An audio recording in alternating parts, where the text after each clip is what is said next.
Brian Parkinson is suing his neighbor, Shelley Burke, for a false claim leading to his arrest.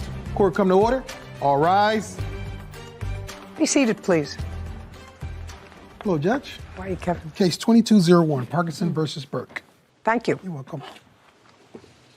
Mr. Parkinson, you are suing the defendant, alleging that she caused you to be falsely arrested.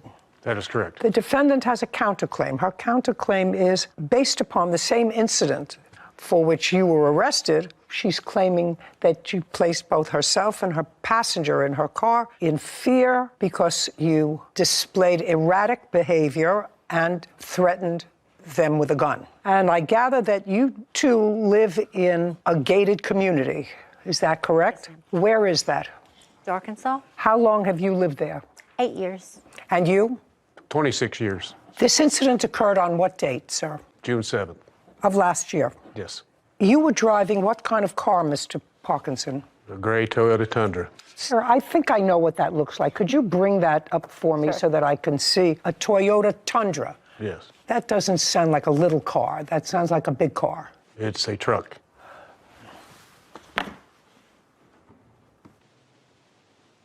Big. And what kind of car were you driving? A Toyota Camry. That I know what it looks like. It's a regular size, smallish car. This incident happened, according to the complaint, about 4 o'clock in the afternoon. That's correct. I'm going to start with you, Mr. Parkinson, since it's your claim for false arrest. Yes. So I want you to tell me your version of what happened on June 7th, about 4 o'clock in the afternoon. I assume you were on your way home. Yes, ma'am, I was. Go ahead. Miss Burke pulled out of the station in front of my vehicle, directly in front of me, causing me to hit my brakes extremely hard. Okay. Either because she wasn't paying attention, right? Could be. Could be. Well, you wouldn't think. Just let me stop. When was the last time you were psychiatrically hospitalized? Never. Are you currently taking any psychotropic medication? No, ma'am. Were you intoxicated on the 7th of June? No, ma'am. 4 o'clock in the afternoon? No, ma'am. So, Mr. Parkinson, let me go back a little bit. This is a non-psychotic, not drunk person. So if you're a thinking person, you know that if she pulled out, either she wasn't paying attention because she's not driving the Tundra, you are. You're driving a this, she's driving a this.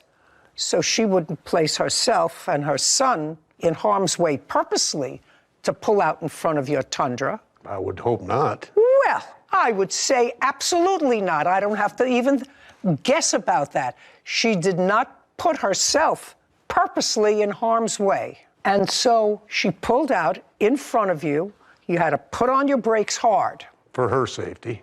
You weren't thinking about her safety. You're not thinking about anybody's safety. It's a reaction. If somebody pulls out unexpectedly, you put your brakes on. Mm-hmm. Right? That's not going through your mind for her safety. It's put your brakes on. I mean, because if you were thinking about her safety, then we wouldn't be here today. So after you put on your brakes to stop, did anything happen?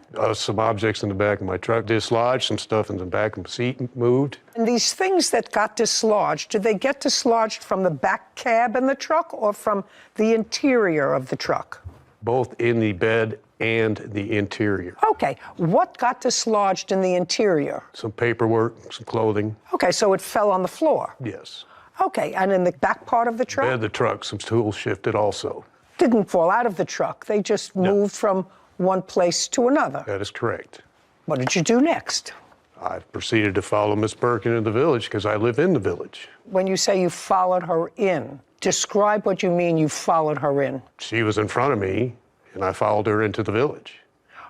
Don't play with me, sir. I read your complaint. You were tailing her. Yes. Yes. Well, let's say I was tailing her closely because you were annoyed. Yes. There we go. So you understand at this point, sir, that what you were involved in is road rage. You, not her. She was an accident.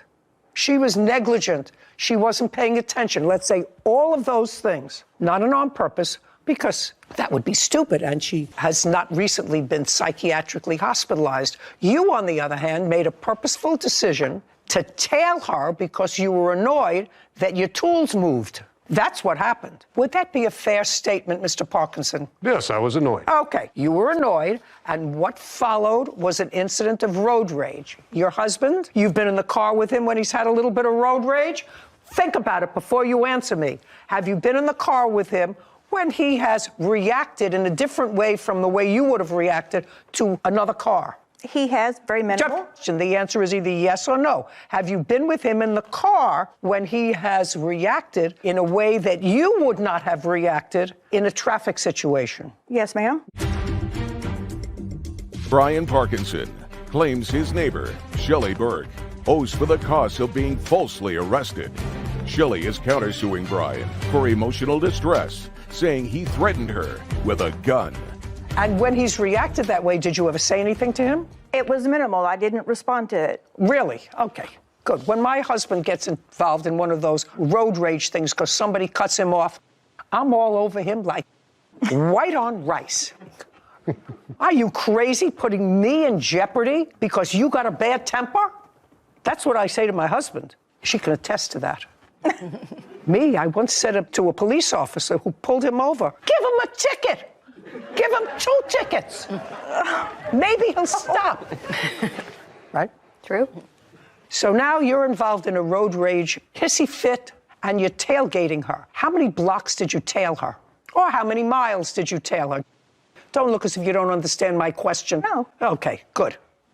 3/4 of a mile, if that. Okay, well, that's a pretty long way, 3/4 of a mile. So you were tailing her for 3/4 of a mile. And at some point, did she make a turn with her car to avoid you tailing her?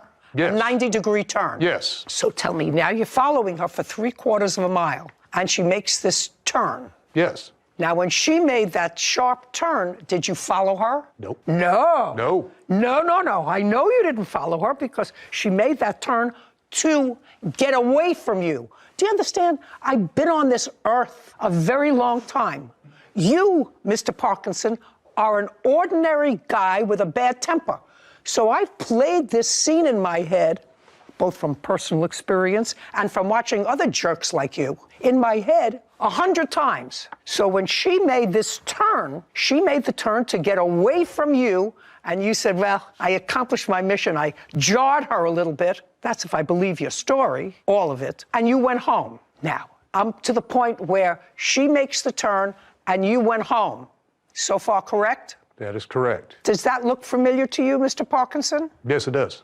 Okay, so I would like you to walk over there, show me where the gas station is, and show me where you started to follow her. I'll be more than happy to.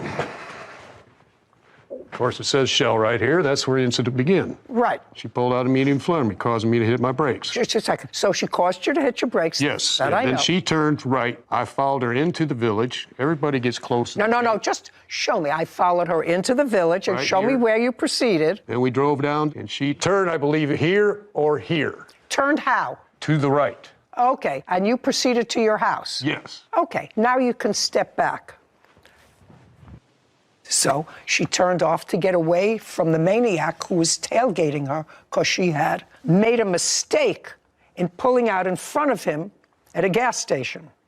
You go home, and what do you do when you get home? I backed my truck in. And then what did you do? I got out of my truck to move the tools and stuff that had shifted to the front of the bed, to the back of the bed, where I can get to them better for work, because I had to slam on the brakes twice.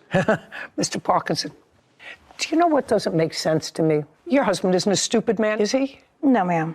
No. Now, I don't drive a truck, but I know when I go to the store and buy 2 gallons of chicken soup with matzo balls, and I go to put them in the car, I say to myself, Judy, it's possible that you're going to have to stop short, that a light's going to turn red. So I put the chicken soup in between the front seat and the back seat of the car, and I move the seat so it's stable, so that if my car stops a little short, because even if it stops a little short, my chicken soup would be on the floor of the car. So I make sure that it doesn't move. It just doesn't make sense to me why you wouldn't secure this toolbox any better. If you stop short, those tools are naturally going to move, right? The weight of the tools is actually going to move. Okay, so I just am putting this whole thing in my head. Do you need a permit to buy a gun in Arkansas? You do not have to have a permit to carry in Arkansas. It is an But you open have to make carry an state. application. You have to apply to buy a handgun or long rifle. Have you ever done that? Yes, I have, multiple times. Just a second. So the answer is yes. Yes. What have you applied to buy? Numerous guns.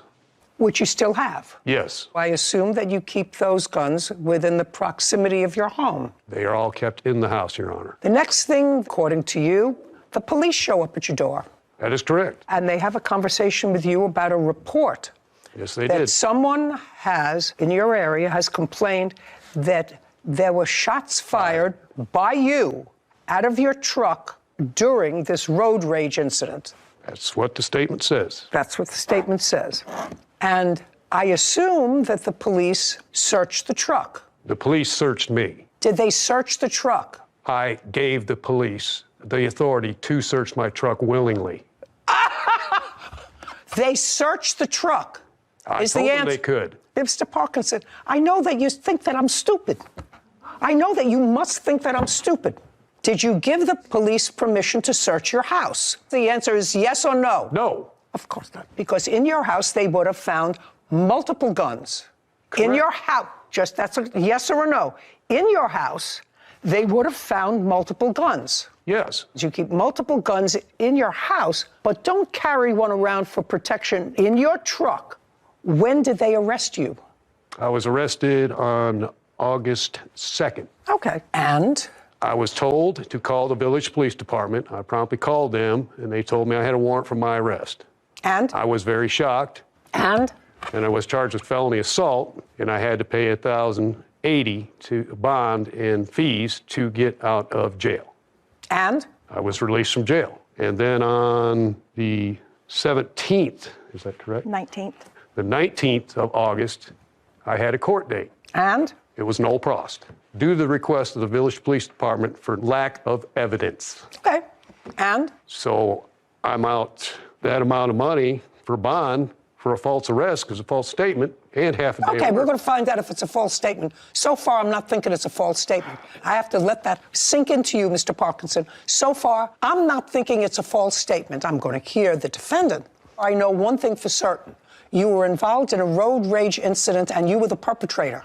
Whether or not you flashed a gun, she's going to tell me. We certainly know that you have guns, according to you, multiple guns, in your house. I suppose you have a couple for you and a couple for your wife. Who else lives in your house with you? Just two of us. Just the two of you. How many guns does he have in the house? Parkinson is accusing his neighbor, Shelley Burke, of lying to the police and getting him falsely arrested. Shelley claims Brian was shooting his gun while following her home. How many guns does he have in the house? We have 2 long guns that he used for hunting, and we each have a handgun. And you each have a handgun. Yes. Good. They are in travel cases that are locked. You want to know something? I don't believe that. But we have grandchildren that come over. When there were grandchildren, you may lock them.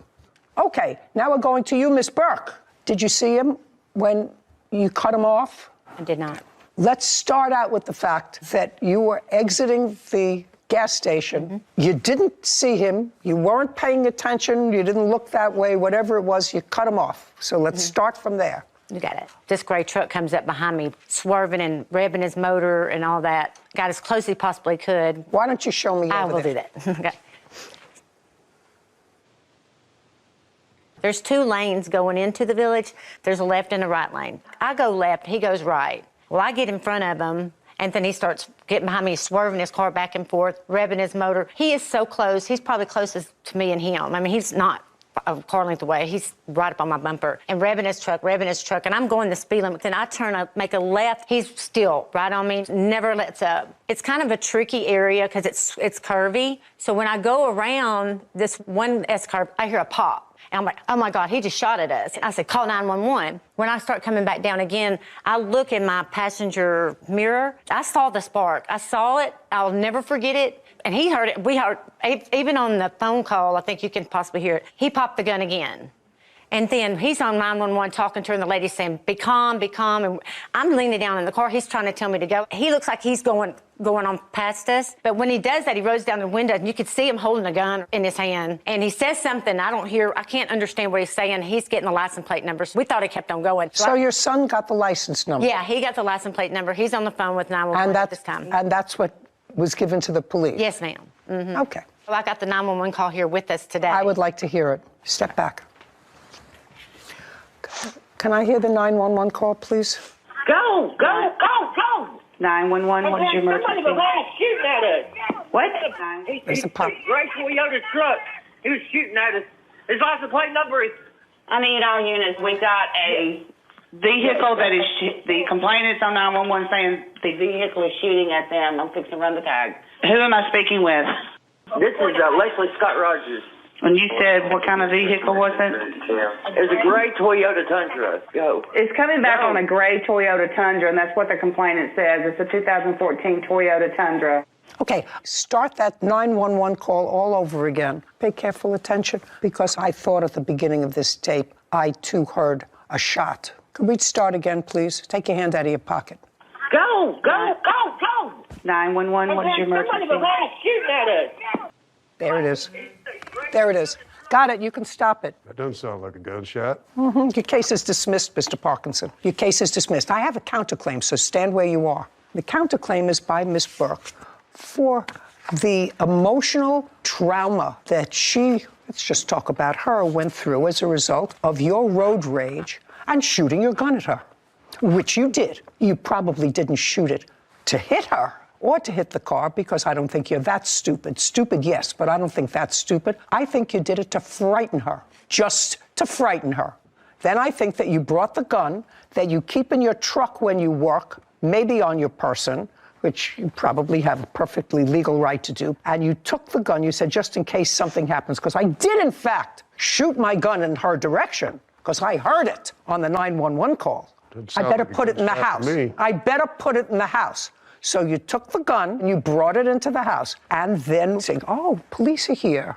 Oh, well, search my truck. You won't find a gun. Search me. You won't find a gun on me. Don't search my house. And I guarantee you that you didn't say to the policeman when they came, I do have a gun, but it's locked in my house. Show me something where you told the police that you had a gun, but it was in the house. Nothing, because it didn't happen. Based upon that 911 call, the fact that you were involved in a road rage incident with her, tailing her at least 3/4 of a mile, right on her tail, causing that 911 call, as far as I'm concerned, that's trauma. My heart would have been racing triple time, because I don't know whether behind me is a lunatic or just a stupid guy who can't control his temper, and his wife hasn't been able to beat it out of him for the last how many years you're married. Because there's no question he's done that sort of thing before. Maybe not with a gun. Maybe not with a gun. When was the last time, sir, prior to this time, that you were arrested? When was the last time prior to this time that you were arrested? Year. 19. Then 19, your age, or 2019? 2019. 2019. For what? Now, don't think, I know that if I were arrested once, a couple of years ago, I would have remembered what it was. Well, I was arrested for supposed harassment, violation of no contact order. What else? No, don't look at her. It's been so many times, I can't remember. So you've been arrested multiple times? Yes. Okay, good. Nice. You picked them. I don't see how understand. this pertains, Your How Honor. does it pertain? I do For see your how it pertains. propensity for violence, sir. This has nothing to do with violence. No, it does have to do with her counterclaim. $5,000 is what your counterclaim is for. Is that correct? Judgment on the counterclaim for $5,000. Your claim's dismissed. We're done. This court is adjourned. It was a very bad day. We do not carry weapons in our vehicles. I won't even go out at night anymore because I'm scared he's coming by my house. She described in the report a black weapon. We don't have a black handgun. The truth is, I saw the guns. Well, I think she created a situation by admitting she didn't see me. I don't understand why he would even say that. People want to drive stupid, let them and just back off. The plaintiff was certainly not forthcoming. I let him search my truck. I let him search me. What about your house? Did you tell them I do have a gun, but it wasn't out? It wasn't me because I leave my guns at my 2 long guns and my 2 short guns at home? Yeah. You could hear the pop in the first part of that when 911 call. When he was hysterical. And believe me, he wasn't hysterical. Just because someone's tailing Just because someone's tailing you, you don't call 911. You pull into your house and you lock the door fast. You only do that if someone's pointing a gun. And so there's no question There's no question that he did that. How dare you put someone in fear purposely? You're just doing it to create a fear in someone. And to do that, especially to a woman driving in front of you in a small Camry, it says more about him than it does anything else, I think. At that moment, I'd put him in jail for 5 days and say, yeah, next time, don't do it. The justice. She wasn't trespassing in your house, madam. She wasn't burglarizing your house. She was bitten by your pit bull. That's what the case is about. She was told not to go into my house. If I believe you. Now I'm going to look at your video.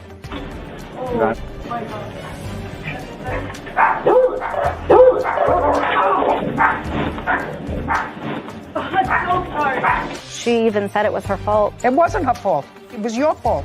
You had the dangerous animal. How is it my fault? I told her not to go in my house. Don't ask me any questions, madam. And now, the conclusion. Mila Bazin is suing her former employer, Sarah Adams, for lost wages and pain and suffering after being bit by Sarah's pit bull. Okay, my issue actually is, in addition to everything else, why would a seemingly smart woman have a dog that she would have to warn people about to come to her front door? Why? I say to myself, why? I don't understand that. And when I was preparing for this case today, looking at the complaint and looking at the answer, I could do a little multitasking. I was reading the newspaper. This is today. A 7-year-old Louisiana girl was mauled to death by a neighbor's pit bull after it ran into her family yard. The name of the person is here. A child was laying outside her East Baton Rouge Parish home Friday when the dog barreled onto the property and viciously attacked her. Family member tried to stop the dog by hitting it with a walking cane, but the animal couldn't be deterred. First grader suffered multiple bites to her face and severe skull damage. She died. The dog was euthanized. The dog's owner told the officers he wasn't home during the attack and regularly lets the dog roam the neighborhood. He was charged Saturday with homicide. Yeah. Perfect. Perfect. I would go right from charge to execution. Your Honor, I also have proof that another lady down the street was bitten by... I'm going to get to you. I'm not finished. Okay. I'm not finished. I don't understand. I have others. Because it looks like you look like dog-sitting mom killed by pit bulls. North Carolina woman was mauled to death by 2 pit bulls she was dog-sitting for after the mother warned her to stop watching the animals, according to reports. That's all. Husband came home, found her in the backyard being eaten by 2 pit bulls that she was watching for her son. I don't understand. I have more, but I won't bore you with more. So I don't understand why intelligent people have a dog that they know is capable of killing somebody, of just turning and killing somebody. I don't understand it. I think, insurance companies can legally discriminate against people who have pit bulls by saying, we're not going to insure you. And there's a reason for that. But, Your Honor, I told her before she left not to go in my house. My dog was not outside. My dog was in my home, protecting my family. I want you to look at the video again. And unless your daughter is a moron and can't follow your instructions, she did not say to her, wait outside. I understand that. Just a second. She saw her. She was in charge of your home that day. She permitted her to come in and put the drink down. She did that. You want to watch the video again, or do you acknowledge it? I don't need to watch the video. So you acknowledge it. So I don't care what you said to her. When she got there, the circumstances were such that your daughter, who is taller than you are, was very happy to have her come in instead of saying, you're not allowed to come into my house because we have this vicious dog. She's not vicious. Oh, yes, a dog that bites somebody that's coming in. She was protecting my children in my home. Just a second. I understand what you're saying, and I'm saying to you that she came in with your daughter within inches from her. And your daughter, when she opened the door, didn't you see the dog? No, I didn't realize. What? You didn't realize? No, it happened so fast. When I entered the door, I then realized, so I came back to rush to stop Mila, but she already got bit. It was too late. So it is my fault. Right! It's not your fault. I love that. It's too bad that you can't teach that to your mother. It's really too bad you can't teach your mother to say, it's my fault. I have a dog that can be vicious. And so far, the dog has not been vicious to my children. I hope for your sake and your brother's sake that one day the dog doesn't get annoyed with one of your brothers. I just hope. I mean, this lady was about your size, the one that was killed by the 2 pit bulls. An older lady. So I'm hoping your mother chooses to have that instead of double locks taking care of her children. Great.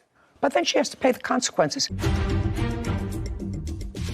LaBasin claims her former employer, Sarah Adams, owes for injuries after being bit by Sarah's dog. Sarah says Maya accepted a $300 settlement from the incident. Now, may I see the note that you had from a previous neighbor? Yeah, so this is a text message from Sarah to me stating that the neighbor down the street... No, I can read. Okay. Nobody can state to you. Okay. What was the name of the other woman that got bit by your dog? Your Honor, it was my neighbor and... Just a second. I asked you for a name. Did she get bitten anywhere around this time? No. What year? It was 2020, and it was a dog fight that me and her were both trying to break up. Just a second. It was 2020. 2021, excuse me. Okay. She is my neighbor. Just a second. So a year before, when in 2021? Give me a month. I don't remember. Summer, fall, winter, fall. spring? It was fall. So you're talking about September or October? Somewhere around there, yes. Was she treated for the dog bite? No, Your Honor, it was not severe. The answer is no. She was not treated for her dog bite. Not seen by anybody. Correct. Okay, can I see photographs of the dog bite, please? And I also have the first initial appearance that I went to the hospital.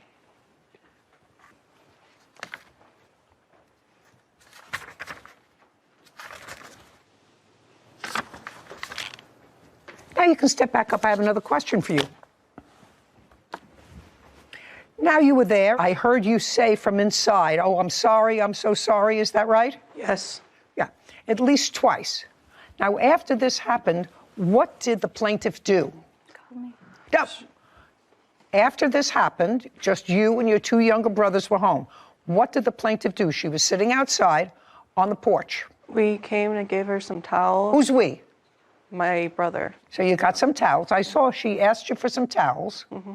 And then we tried to give her some Band-Aids. Put the paper down. You're annoying me. She said, just let me come in. So I put away the dog. She said what? Just let me come in. So I put away the dog and I put her, she was in my mom's bathroom and we were finding Band-Aids and rinsing it off.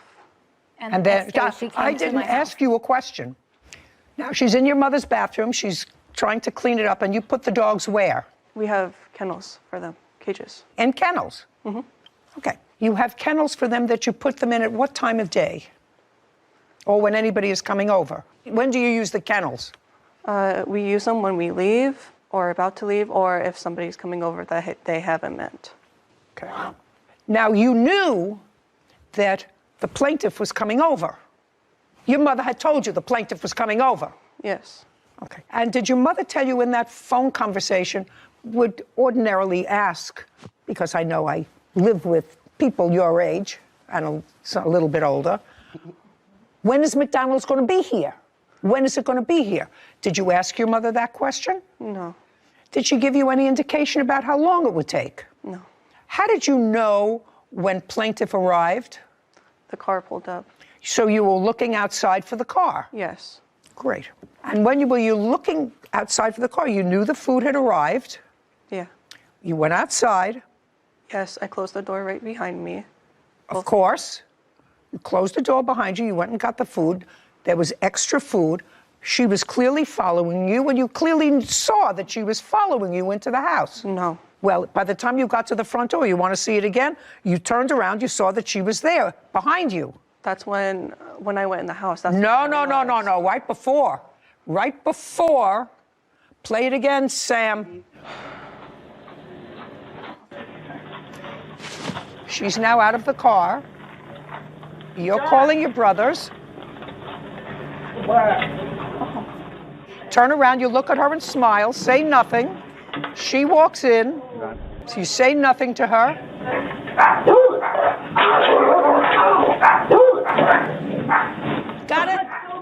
Don't come in here. Don't come in, just leave it outside. You're both smiling. Smiling. You want to see it again?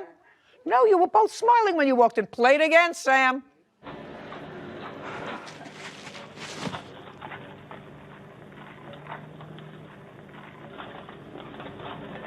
Got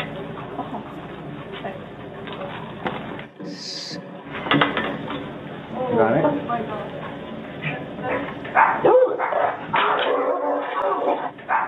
Okay, thank you. Got it? Got it? Yeah. Okay, That's when very I good. realized. Ms. Bazine, if, quite frankly, the only thing that's distressing to me about your complaint is that you're only suing her for $3,500. That's the only thing that is, as far as I'm concerned, you could have just as easily been really seriously injured. And to me, people who will keep an aggressive dog, that's an aggressive dog, at home for whatever reason, especially a breed that has been determined to be a potentially dangerous breed of animal, deserves any consequences. This guy, this 20-year-old idiot, is going to jail. If I was sentencing him, he would go to jail for a very long time as an example. Maybe you have to set examples for people who allow innocent people to get killed because they like a particular breed of dog. I mean, I have to tell you, I'm old. I'm very old. I'm probably the oldest person that you know. I have never read one article where a Shih Tzu killed a person. That's why I have Shih Tzus. I've heard them, they nipped my finger maybe, they ripped my stockings, they ate the furniture leg, but I've never read a piece. You have Chihuahuas, you have Chihuahua. Yeah. I've never heard about a Chihuahua killing a person, ever. Ever. So if you're dumb enough to have a dog, you have to accept the consequences. This guy is going to accept the consequences for his stupidity, for letting his pit bull roam around, by going to jail. And you're going to accept the consequences by paying the exact amount that she's requesting, which is $3,500. Your counterclaim is stupid, and it's dismissed. Your Honor, and I'm done with you. Your Honor, we had an agreement that she signed. Done with you. We had an agreement that she signed. Defendant Sarah Adams is accusing her former employee, Mila Bazin, of harassment after her dog bit Mila. Mila claims she did not agree to Sarah's $300 settlement. We had an agreement that she signed. She signed the agreement for $300 and we were done. Okay, I'd like to see that. Please. If she, on top of that, the next day she came back into my house to meet the dog that bit her. I don't care. What do I care? What do I care about that? Why would you bring the bit? She picked at it. I have all this evidence that she picked at it, and that's what it turned into because she didn't take care of it. I have to tell you, I don't care whether she took care of it or whether it got infected. If I got bitten by somebody's vicious dog, I don't care whether it got infected or not. That's a traumatic event. The only reason why I was suing... Just a second. But if you signed a release to her, She did. That's a different story. No, I didn't. She signed that paper. Don't.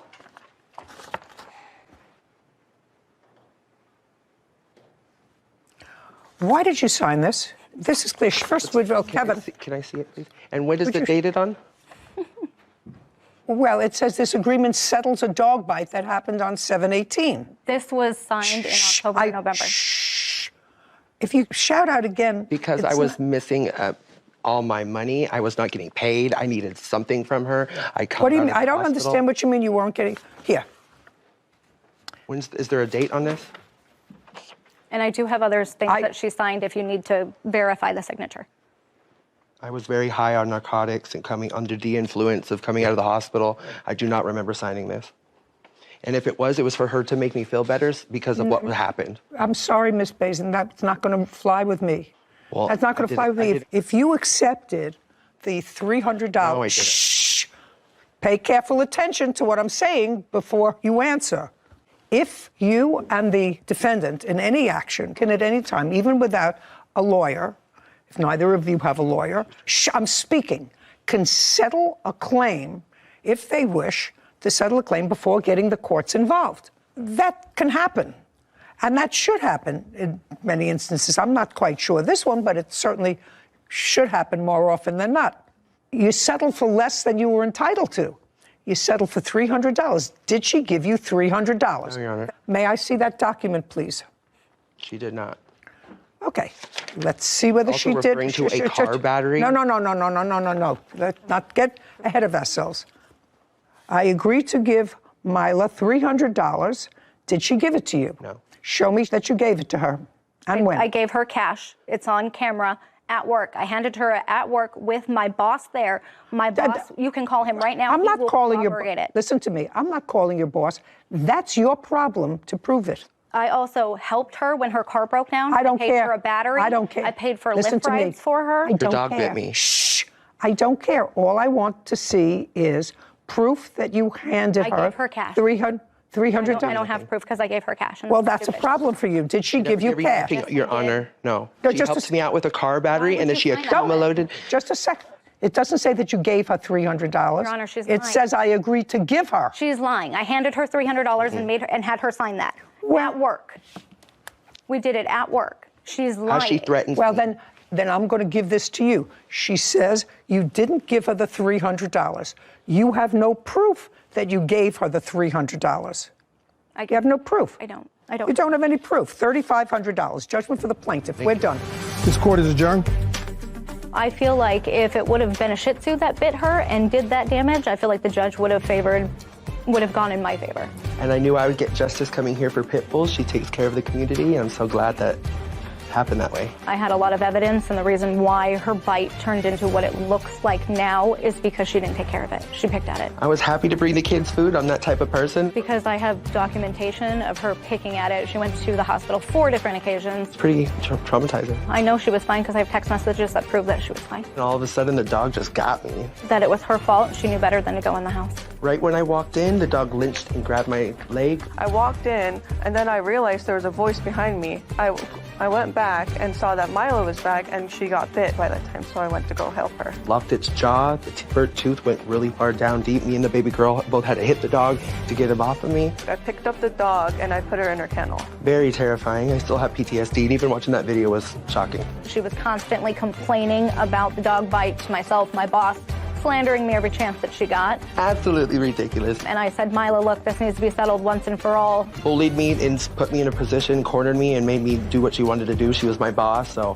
whatever she said, I had to do. What do you want? She said, give me $300 and I'll sign something saying we're done. So that's what I did. I don't know. Some people are different. So I just wanted to point out a distinction in the articles that you brought in. I know you've been hearing these pit bull cases for decades, and so I understand your outrage every time you see one. But the distinction in the news articles that you brought in today as examples, as well as this case, there's a couple key differences. One, the main one being, in the newspaper articles, the dogs were outside the home, outside the control. And in this case, the defendant wanted to make it especially known that the dog never left her home. However, from a legal standpoint, it's a more egregious charge if you allow your dangerous animal out and about in society without any sort of warning. However, just because it's inside your home doesn't absolve you from that responsibility. The plaintiff was still an invitee into the home. Like you had said, the daughter had every opportunity from the street all the way up the sidewalk, all the way onto the porch, and even into the screen door that you can see on the video opened up. Never once said, oh, just wait outside. Even with my own dogs. Or leave the food on the porch. Even with my own dogs, golden retrievers, sometimes I never know if they're going to be overexcited. I say, just hang on 1 second out here. Let me make sure they're good. And I make sure they're happy, whatever. And then I say, come on in. So she had every opportunity to do that, and she didn't. So like you had mentioned to her, it's not like the plaintiff was a trespasser or trying to steal or trying to harm her children. And you're still responsible for your dangerous animals, even if they're inside your home.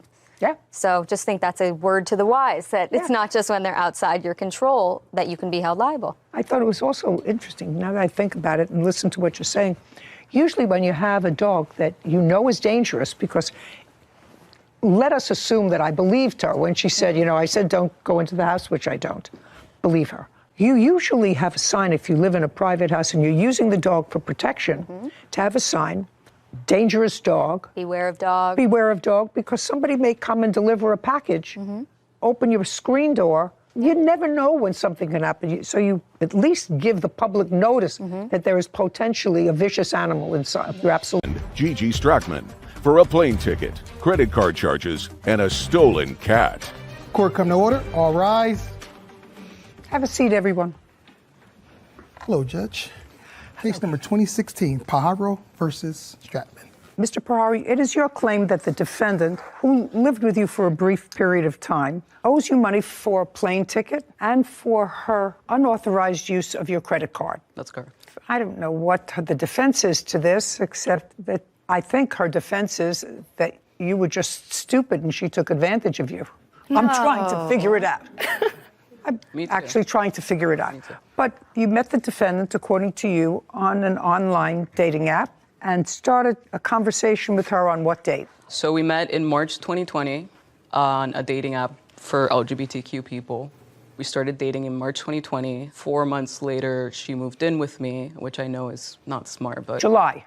Yes, in July 2020. And where had she been living? She had been living in Florida. And where do you live? I live in Seattle, Washington. Did you send her money for a plane ticket? How did she get to you? She had money herself at that time to cover the cost of moving. So she moved and it was her own funds that she used to move? Yeah, the swindling hadn't started yet. You must have had some substantial What is this? What is this look? I don't know what this look is. Oh, it's just the verbiage. Okay, well, let me go back and let me start with you, okay? Because there's only one theatrical person here in this room, and that's me. Do you understand? I do. Yes. I get paid the big bucks to be theatrical. Okay, so Miss Stracman, you lived in Miami. He lived in Seattle, Washington. You decided to move in with him. What kind of work were you doing in Seattle? I was a video editor, but when COVID happened, everyone kind of lost their jobs. And what arrangements did you make with him when you were going to move in with him? He told me that if I gave up my life in Florida, I had a very lovely apartment, lots of friends. You had a lovely apartment, you had I nice gave up friends, everything but to go no and job. move to Seattle. Okay, so he said, move to Seattle and I'll take care of you. Yes. That's what you say in here. Yes. And that was in July of 2020. Yes. Is that about what you said to her? No. The reason she moved in, again, it was 4 months after we started dating, which normally... Had you seen her during those 4 months? We had Zoom. That's either yes or no. No. No, you had no physical contact with her? No. Okay. But because we were in lockdown and we were both pretty isolated, it made sense. Her lease was ending and things moved really fast between us, so we decided to try it together. Yeah. Okay. Was there any discussion about what she was going to do once she got to Seattle? Yeah. So as she stated, she was a freelance video editor, and she said she was going to potentially have more work in Seattle and continue to try and find gigs for that or find other employment, drive for Uber Eats. But she came to you and she wasn't working? She wasn't working, no. Okay. And the relationship with her ended in what month? It ended in February 2021. So it was a relatively short live-in period, maybe 6, 7 months. Right, because of her. Did she ever work when she was with you? Not that I Just a second, I'm going to ask her. Did you ever have full-time gainful employment during the time that you lived with the plaintiff? I did not. I was not supposed to. I didn't ask you. I don't ask to be editorialized. I asked you, did you ever work full-time? No. Did you ever work part-time? No. Okay. Then there came a time, according to what I read in both of your papers, that he purchased a plane ticket for you to go back to Miami. That would be a yes. That is correct. You're right. And what month was that? That was in February of 2021. And tell me, in your own words, what you told him as to why you wanted to go to Miami, because he wasn't going with you. He was not going with me. Tell me what you told him as to why you needed to go to Miami. I told him that I needed to visit my sister. And does your sister live in Miami? Yes. Had you been there to visit her before? I had, yeah. While you were living with him? No. I didn't travel. So this was the first time you wanted to go and visit your sister? Yes. Okay, was there any specific reason that you gave him as to why you wanted to go visit your sister? She was sick and I wanted to be there. But did you tell him what she was sick with? Yeah, it was COVID. Does she live alone? At the time, yes. You know, it's not going to be easy. It's going to get harder.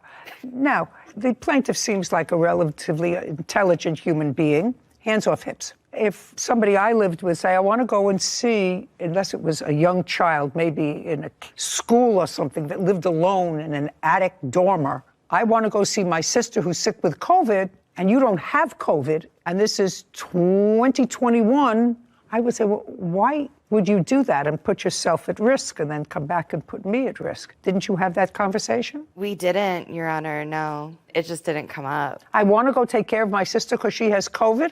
What about isolation? Did you ever hear about that? I did hear about that. I spent a lot Well, of what do you time think that means? Isolation means not traveling. No, isolation means you're not supposed to be around other people if you test positive for COVID. If you're sick, stay at home. You don't travel cross country to be with somebody who's sick. But it doesn't make any difference, actually, because you should have picked up on that or whatever, because you didn't really want this ticket, according to what I read, Miss Strackman, to go and visit your sick sister. You needed this ticket because you had started to become involved with a boyfriend who was in jail in Florida. Unfortunately, yes. Okay, so that's a yes, which you didn't tell him. So you took the money from him for, let's just start with the ticket, under false pretenses. I did, but I... Just a second. That's all. I did. Not a but. Not a little. I did take the money from him under false pretenses when you went to Florida. He said you needed it for one thing, and in fact, you didn't. That's under false pretenses. How much was the ticket? The ticket was for $427.40. Okay. And when you went to Florida, Miss Strackman, and you stayed in a hotel, motel, what did you stay in? I stayed in a hotel. And whose charge account did you use for the hotel? Yenny had given me a credit card. That's not what I asked you. That's a name. Whose credit card did you use when you stayed at the hotel? The plaintiff, Yenny's. Mm-hmm. And that was by pre-arrangement with him that you were going to stay in a hotel rather than with your sister? No, but I had the credit card for... Now, that's not what I mean. Let's go back. You had the credit card. I'm assuming for the purpose of this question that what you say, and I don't know if it's true, but assuming for this question that what you say in your answer is accurate, that he gave you a credit card to use for your necessaries and expenses for emergencies. Yes. Yes. You would agree that going to visit secretly another boyfriend in Miami is not a necessity. You would agree that Yenny cheating on me was not a necessity. No. But did you use his credit card? I did, and I believe that human love and kindness. Okay, just a second. That's it. Do I look like I need help from you? If you had given him, Miss Strackman, a credit card, I want you to try to take everything else from out of your mind. If you had given him your credit card and said, I'm giving this to you because I said to you I would take care of you when we lived together if you didn't have a job. Let's say I believe that. I'm not so sure, but let's say I believe that. You would agree that going to see another boyfriend across the country was not a necessity for him or for me or for Whitney for you, no, or for Sarah. For me, I'm a woman with needs. I need dopamine. I need love. I need connection, and I wasn't getting that from Yenny. So it was a necessity that I went to go visit another man. Yenny had other girls as well on the side. But you didn't. Just a second, Miss Strackman. You didn't pay for the other girls. You didn't pay for his other girls. I paid emotionally. Oh, you said, what an idiot. Claims his ex-girlfriend, Gigi Strackman, owes for the cost of a plane ticket, credit card charges, and stealing his cat. Gigi says they were all necessary expenses for her. Now, you should feel so lucky that you got off so cheap. I think you should assume everything that comes out of her mouth. No. Why? Yeah. Because if I had, I wouldn't be here. I get who I'm dealing with, Yes. sir. $427 for the flight ticket. How much was the credit card? The credit card, also there's an incident with my cat as well, which Just a second. I'll address later. Well, I'm going to get to that in a minute. That's your least strong suit, but it sort of tells me again who I'm dealing with. Okay. How much did she use on the credit card in Miami? Okay. So only in Miami. Right. In Miami, she spent $1,000 on... Now, just a second. Is that a sheet from your credit card company? Yes. I'd like to see it. Easier. Would you like me to add the $427 for the flight ticket? Yeah. But separate the two for me now. Mm-hmm. Okay. Giving me stuff. Just show me where the bills are. So those are two separate credit card statements because she used it in 2 separate months. One of those is when she initially started using it, which was... I don't care when she initially started. Let's understand. Yeah. She got your credit card. Yes. I only want to see the charges from Miami. Okay. It's the one that says bail bonds, the bigger charge, which was... Just circle. Okay. How much? That was for $1,000, but overall it was... No, $1,000. We're going to do it this way. $1,000 bail bonds. Yes. Okay, next. And then she spent $262.50 at a hotel for both of them. $250 for a hotel. And then she spent $105 on a fancy dinner for her and her lover. And her what? And her lover. Okay. 150? 150 is not fancy. That's the kind of person you're dealing with. 150. I don't think there's a question before you, madam. 10, 4, $1,400 there. Is that close? Including the 1,000? Including the 1,000, but then not including the 425. Yeah. So it would be 1,827. Correct. Thank you. Okay. Now let's get to the final issue. So that takes care of your plane ticket and the credit card while she was in Miami. Now let's talk about the cat. Ms. Strackman, you moved in with the plaintiff July of 20. Yes. And when you moved in with the plaintiff, did he have a cat? Yes, he did. Okay. And what was that cat's name? That cat's name is Momo. And you lived with him a total of approximately 6 months. Yes, Your Honor. And during that time, the cat... No, I didn't ask you any questions. There's no question before Daddy. you. There's no question before you. I have dates. You moved in, you lived with him for 6 months. When you moved in, the cat was there. And if you could recall, in what month and year had you gotten the cat? I got Momo right before she moved in with me as an emotional support animal, which is legally protected. When you say right before she moved in with you, give me the month. It was And where did you get the cat from? June 2020. I adopted her from a shelter. So you didn't have the cat long? No. When she moved in? No. And then the two of you had the cat? Yes. Okay, but great. The cat was and then when she, just a second, then when she left in February of 2021. Mm-hmm. Okay. We are now in August of 2022, and you recently filed this case with regard to your cat. Right. I didn't know where she was. Just a second. Disappeared. I don't care. Okay. You recently filed this case with regard to the cat. Did you make a police report when she left with the cat? I don't. The answer is either yes or no. I don't like involving the police, so no. I didn't want to ruin her life. Oh, well. I want to tell you something. I have a small 4-pound dog at home. I love that creature more than anything in the world, except my grandchildren, my husband, and my children. Hope there are enough life rafts for everybody, including the dog. I did try to hire a private investigator in Florida, but I didn't know where she was. Okay. You didn't report it to the police, and I do have a problem with that. Now, Ms. Strackman, you knew when you moved into him he had this cat that he had adopted. Yes, Your Honor. I want you to tell me what led you to believe you had the legal right to take that cat? Because that cat had become severely bonded to me. Yenny was neglecting both of us, both of the women in his life he chose to neglect. Because I was working and No, just a second. Don't. Sorry, I paid for everything. And so the cat. So he was neglecting the cat and you, so you decided maybe half a neglect, you could be one whole person. Exactly. Me and her just getting out of here and gonna go start a new life together. I spent day and night with that cat. That cat was extremely bonded to me. She would be devastated without me. Tell me how the cat died in your custody. Tell me how the cat died in your custody. That's not a smile story. It's not. No, it's absolutely devastating. I am completely torn up about it. Unfortunately, my boyfriend's dog was not accustomed to cats and mistook her for a toy, and she did not survive that. What kind of a dog does your boyfriend have? We don't know the breed. I've never done the genetic testing. Do you have a picture of the dog? I do not. I didn't bring any evidence. I was hoping you just used. You just brought your smile. Okay. She's not with her boyfriend. She said, I didn't ask you a question. There's no question before you. Love transcends bars, Annie. Okay.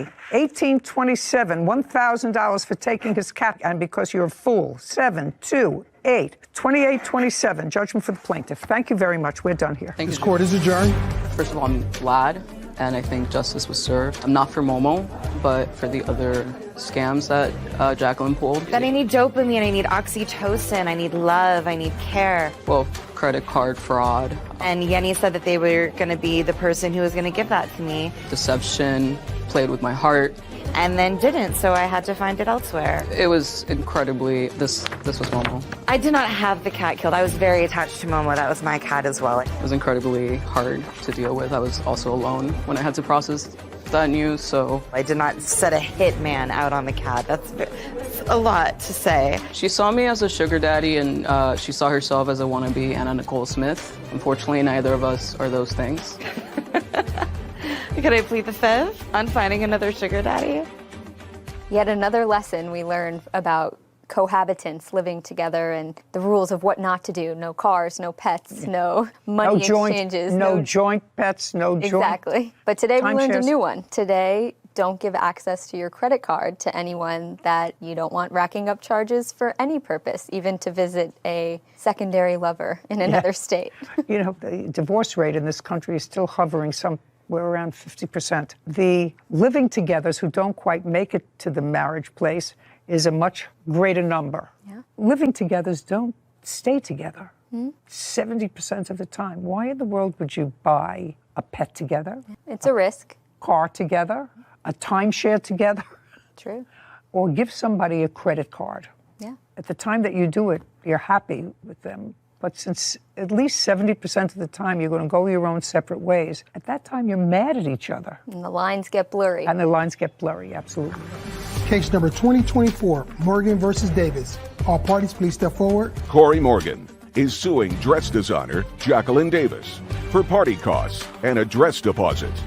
Ms. Morgan, this is what this case is about in a nutshell. You were celebrating a birthday. When was your birthday? March 24th. And you always make a big deal, according to you, about your birthday. It's a very important day of the year for you and for everybody who knows you. Correct. Yeah, that's the way Sarah feels, actually. Me, I sort of like to forget birthdays now. I like it to run right by that day as undercovered as possible. Anyway, you celebrate your birthday with a big party. Right. And according to you, you get a spectacular dress for this party and invite everybody that you know and care about. How many people were you having for your birthday party? It was going to be about 12 people. Where was it going to be held? It was going to be at the James Harden restaurant. Who was going to be there? My best friend from Chicago, my mom, my dad, just an intimate setting of family and friends. Mom, dad, your best friend from Chicago. Who else? Just family, cousins, aunt. And you couldn't get the restaurant for that day, so you made it in April on a different day than your birthday. Yes, I originally booked it in January 18th. The restaurant, it's a big deal, so yeah. Whatever. It was postponed until what date? Yes, ma'am, April 1st. Party costs and a dress deposit. Jacqueline is countersuing, claiming Corey owes for travel costs. And you ordered your dress from the defendant. You found her through a mutual friend because she makes wonderful clothes. The defendant also is a tax preparer, I understand. Is that right? Yes, ma'am. So she's busy. So she makes clothes. She's a tax preparer in season. You made arrangements with her to make your dress, and she was going to make your dress at the cost of $300. According to you, you didn't get your dress in time. It was never fitted at all after your initial measurements were taken. Is that correct? Yes. And since you didn't have the dress for your dinner, you had a terrible birthday, you canceled your birthday, and you want her to pay for the dinner. Yes. Not happening. Just the build up. That's Miss Morgan. How old are you? I just made 35, so it was the build up leading to it. So if you turn 35, I'm a lot older. Sarah's younger, and my other grandchildren, you know, were around that age. I have one that's close to your age. I cannot imagine any of my older grandchildren, or me, for instance, canceling an event because I didn't have just the right dress. I mean, it's not as if a bride is canceling her wedding because she didn't have a wedding dress to wear. Of course, if you want to get married badly enough, you put a sack over your head with a tie and you walk down the aisle. But you don't cancel the wedding. So you want her to pay for the deposit that you made on the dress. Yeah, it was. And another $1,000 or more because you didn't have a nice party. So originally when I booked it, it was for April 1st. When I tried to rebook it, because she told me at the last minute that she was not going to be able to do the dress, which was the week of. I had originally set up for her to do the dress so I could have something to wear. I purchased shoes, nails, everything. I understand everything. She's not going to pay you for the party. You should have worn something else for the party. Believe me, your best friend from Chicago, your mother and your father would not have cared if you wore that dress or any other dress. You should not be out a penny. I was out of penny. Well, you were out $150. You gave her $150. Is that right? Yes, Your Honor. Okay. I gave it back to her. I sent her a refund. Oh, you did send her a refund? Yes. Did you? Just a second. Up. When did you send her a refund, Miss Davis? I sent her a refund on March 29th. She requested a refund on March 28th, and I sent it directly to her. To her on March 29th? Yes. How did you send it? By check or? She sent me the money via Cash App, and I returned it via Cash App. Do you have verification of that? Yes, I do. And she kept that money? Yes. Is that correct, Ms. Morgan? Yes, ma'am. That's but just a leading yes. up to yes. Well, what did you think you were taking that money for? You asked for a refund. She gave you a refund. I gave her $150 and she sent me $105 back, but she sent it the week of my event. So I don't care. It was the week of your event. Did you send her 105 or? I did. Why? Because I was charged a fee with Cash App, and also there were additional items that were purchased that I told her about that I deducted from that. You can't deduct anything from that. And you can't even deduct the fee from Cash App because what it cost her was more than $150 then to send it to you, right? Right. Right. So why should you send her less? Because I previously explained to her that I needed to order stones. Those stones were ordered. Oh, then you're going to have to eat those. You didn't have the dress in time. You didn't have the dress in time. The dress wasn't done. No, it wasn't done. Not even according to you was it done. She hadn't had a fitting on it. The problem is you gave her money, and you should have sent her exactly what it is that she sent you because you didn't fulfill your end of the contract. A day before the party is not the time to say it's 95% ready. Okay. She has to give you $145.88, which is exactly what she received. Am I correct that that's what she said? That is what she said. $145.88? Okay. She doesn't pay you for your disappointment, for your sorrow, for your party costs, or anything else, just for my own information, because that's my judgment. Did you spend your birthday with your mother and father? That's either yes or no. No, ma'am. Who did you spend your birthday with? My boyfriend. Oh, was he invited to the other party? The dinner, yes, but I had to cancel the dinner. No, I'm just asking. Yes. You didn't have to cancel the dinner because you didn't have a dress. That's what I'm trying to get to you. You could have gone to your dinner in that dress. I know, it's silly, and it's a little bit immature also. What about your best friend from Chicago? You told her not to come in because you didn't have a dress? Well, I told him that I would be canceling the dinner because I purchased shoes, my nails, everything was accustomed to the dress. So when she didn't deliver the dress, everything was already in black and silver. I did not have a chance to go look for anything because it was the week of. Oh, yes, of course you did. Of course you did, black and silver. You put on black pants, black top, and you put on silver around your neck. We're done here. Don't be ridiculous, Miss Morgan. You have to grow up a little. You have to give her back her money. Don't disappoint people. I mean, I know it's busy. It's tax time, you said to her. I'm busy. I'm working on things for the Oscars. You can't overstretch yourself. I know that it's very entrepreneurial to try to do too much. But sometimes when you try to do too much, you disappoint somebody. This court is adjourned. I'm not happy about it just because I'd already given her a refund. I'm happy with the decision. It was pretty much principle for me. She was very unprofessional. And given from the beginning, I worked with her.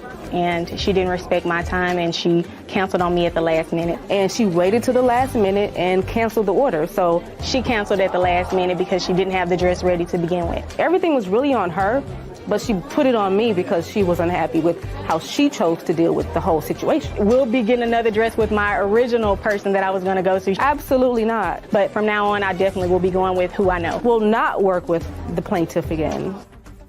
So I remember seeing through COVID, a lot of wedding dress shops closing down and the stress of brides going for fittings and seeing their dress, picking their dress, and then the shop just closed right out from under them. I wonder if any of them canceled their wedding because they didn't have the right dress. I think that one of life's lessons is as you get older, you have to prioritize the importance of things. True. Spending time with friends, family, out of town, coming for your birthday. I couldn't imagine canceling an event just because you didn't have the right outfit. dress. Because you didn't have the right dress. So I think that there's a lot of growing up to do, maybe a little less narcissism, because it would seem to me spending time with your boyfriend, your mother, your father, your best friend from Chicago is more important than having the right dress to fit your nails and your shoes. I agree. Maybe I'm...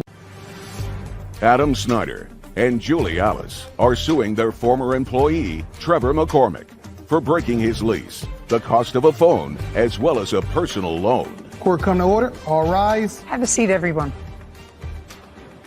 Case number 2031, Snyder Alice versus McCormick. Thank you. You're welcome. Mr. Snyder, you own a farm. I do. And this is your girlfriend. Yes. How long has she been your girlfriend? 5 years tomorrow. You say that as a 5 years tomorrow. And? And I'm just saying, it's 5 years. 5 years tomorrow. Yeah. And the rest of our lives. Okay, good. You know that? No, he's learning. He's learning. Terrific. Okay, this is what I'm gathering from the bare bones of the story. Mr. McCormick was dating an employee of yours. Correct. What was that employee's name? Natasha. When were you dating the lovely Natasha? We weren't really dating. We were an acquaintance. Where was Natasha living? She was living, when we first met, she was living at a friend's house. And she was working for Adam as an employee at a restaurant. And when was that? Month and year? I'd say around September of last year. September 2021? Yes. And? And we decided to move out because Adam had. Well, so you were living with Natasha at the friend's house? Yes. Where had you been living before? My mom's. So you went from mom's house to Natasha and a friend's house? Yes. Okay. And then where did you go? Then we moved into the trailer right next to Adam that he owned. Who had a discussion with Mr. Snyder about potentially renting the trailer so you would have a place to live? And what kind of rent were you paying? I believe it was $800. And you moved into the trailer when? Around November. Of 2021? Yes. And you lived in the trailer till when? About March. March of 2022? Yes. In March, what happened? Me and Natasha weren't getting along. I just had enough. There was never a boyfriend-girlfriend relationship. No. She was just a friend. Did you know that? That is not true. So what did you do? I asked Adam if I could move into the ranch house. There was nobody living there at the time. Where were you living? I live at my home with Julie. Okay, and there's a ranch house on the farm. I have a ranch house on a separate piece of property. Close by to the farm? Yes, 3 miles. That was vacant? Correct. Okay, so you asked to rent it? Yes. Who was going to rent it? I was. Just you? Yes, just me. How much was the rent? It was $800. And this was in March? Yes. Prior to March of 2022, what kind of work were you doing? I was working at a factory. How long did you work there? About a month. What month?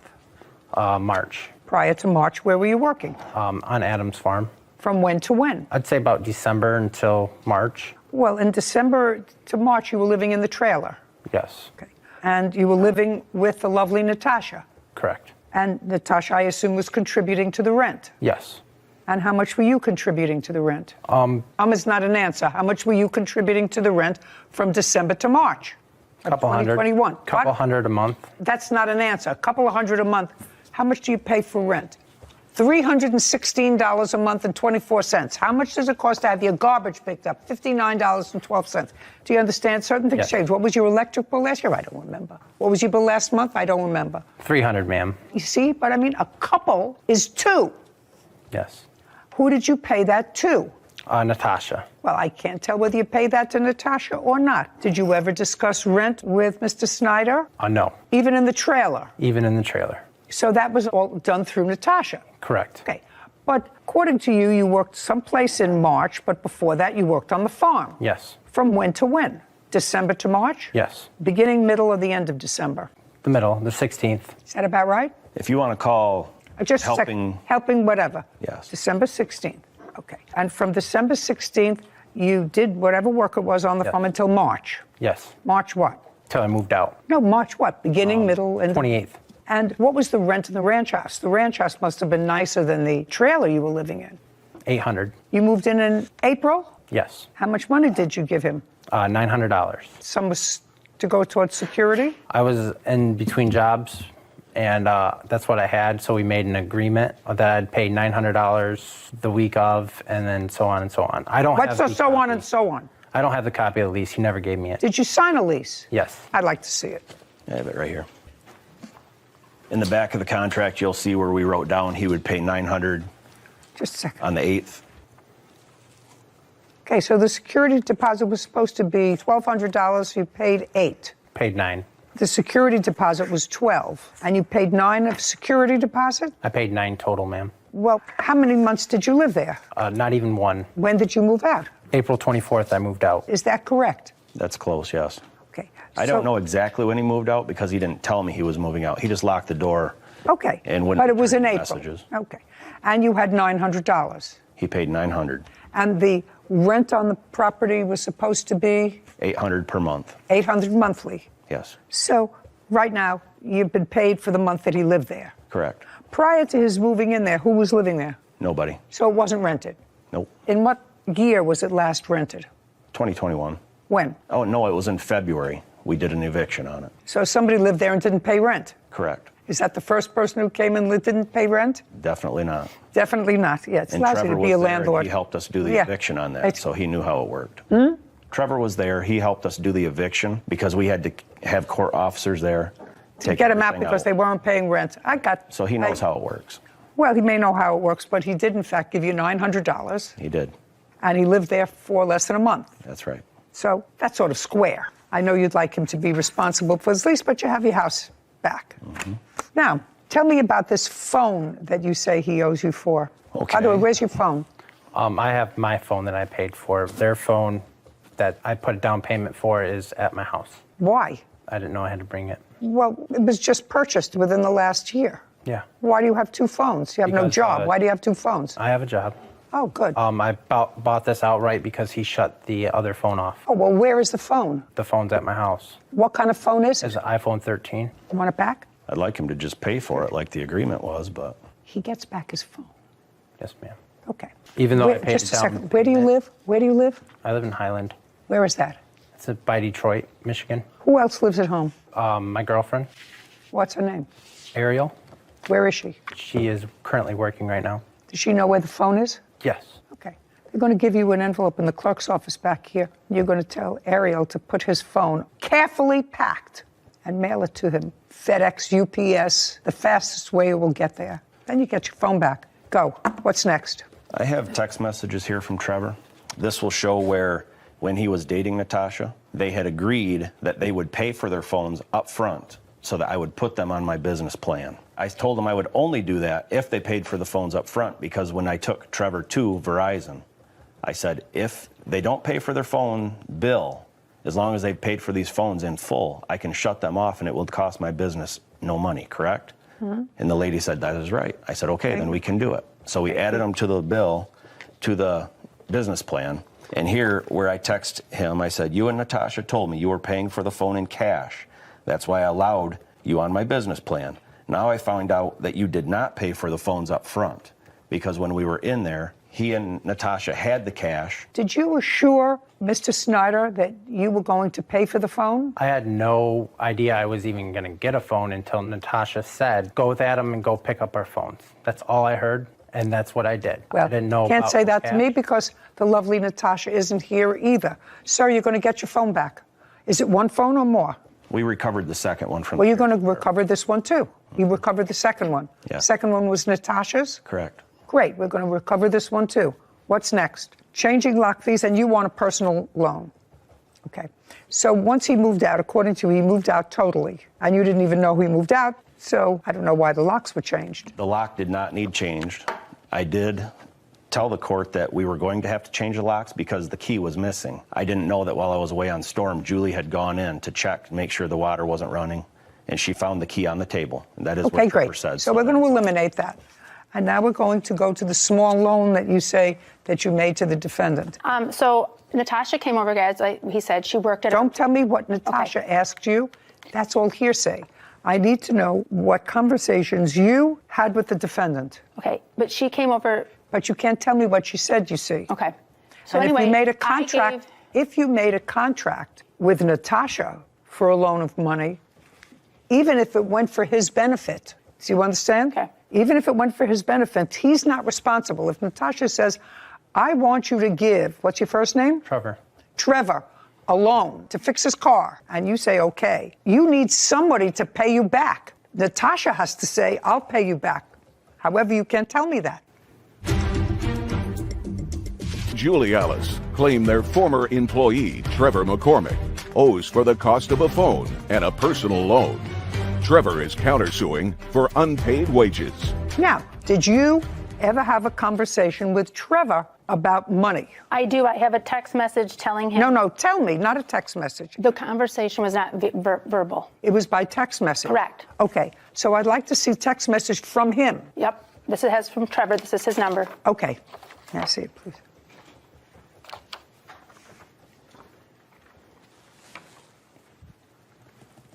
He did pay me $100 in cash. Okay, so it's clear from this text exchange, sir, that you borrowed a certain amount of money from the plaintiff. I did not borrow, Natasha. Yes, well, it acknowledges it here because you say, I start that job on the 14th. I will pay you back out of my first check. It was for me, and I will pay it. That's what you wrote. Do you understand?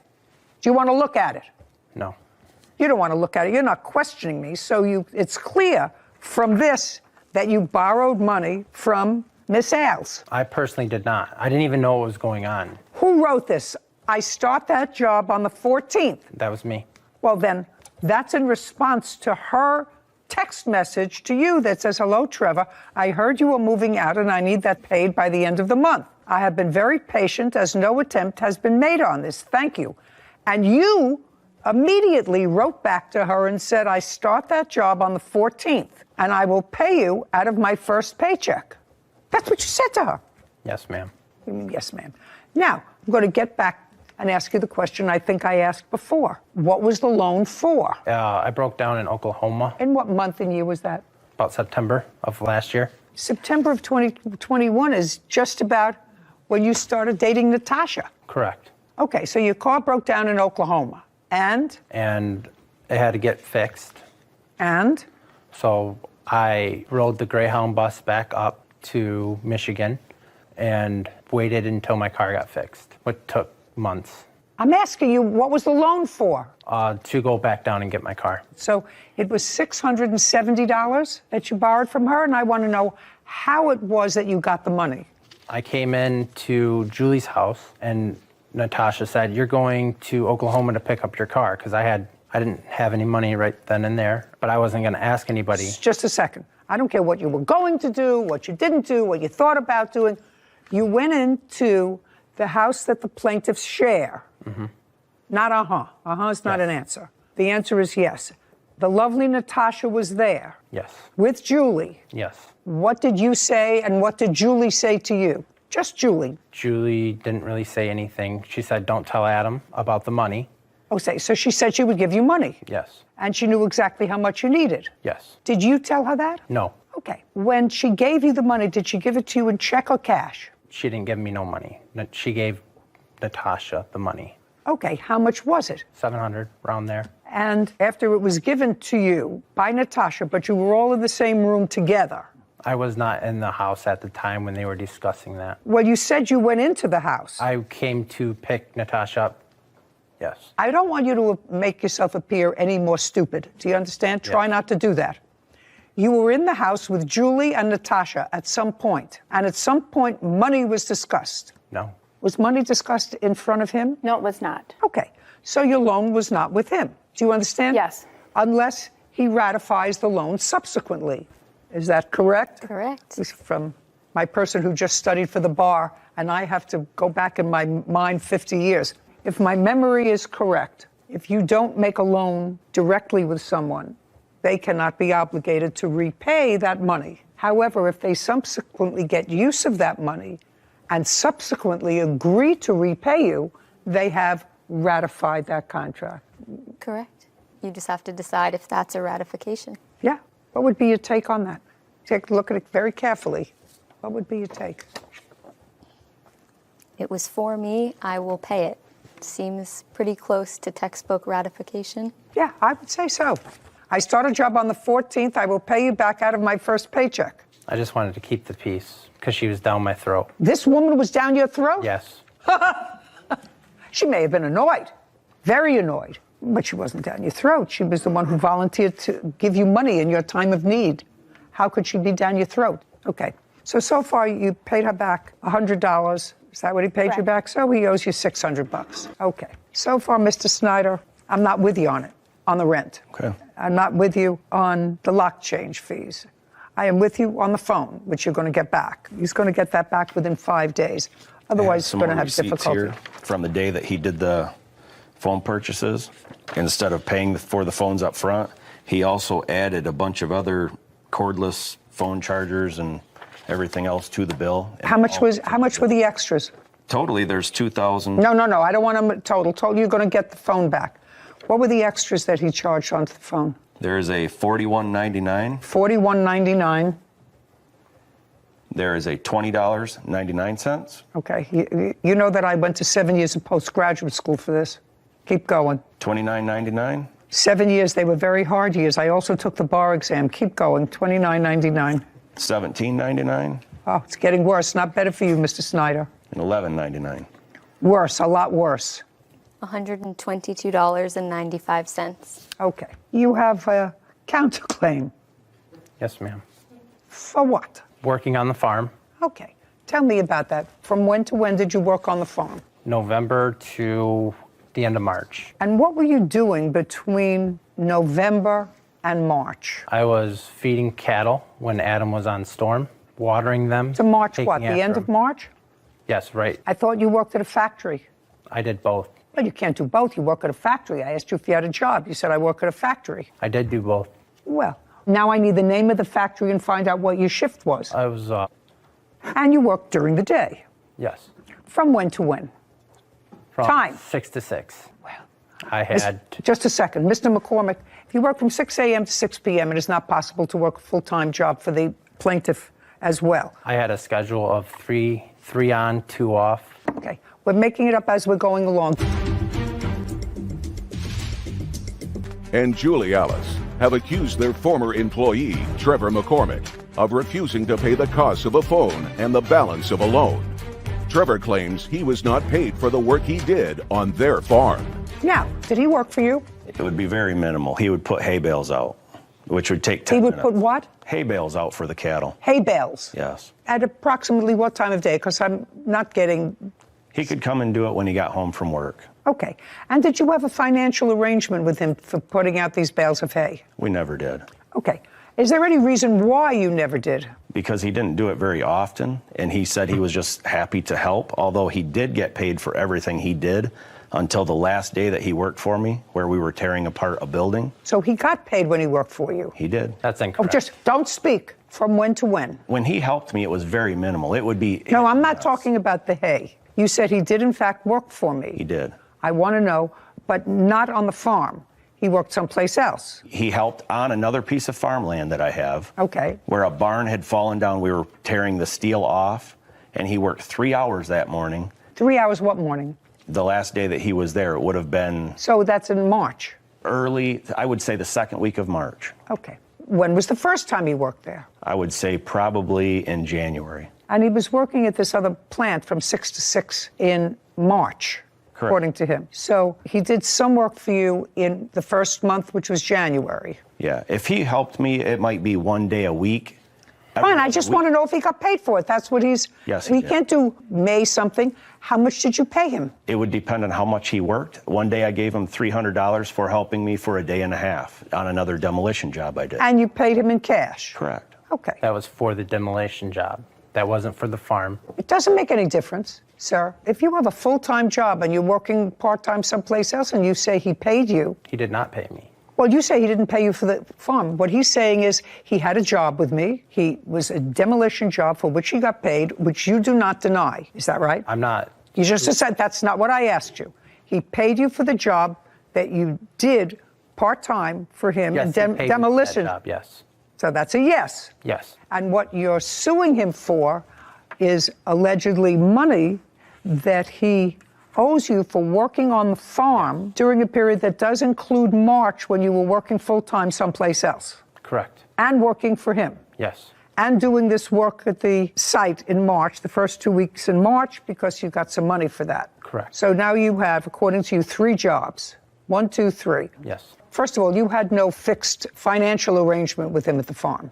Correct. He said he'd pay me what he can. That is not a contract. Okay, but let's move forward with that. Tell me what your chores were at the farm. I would go feed them hay.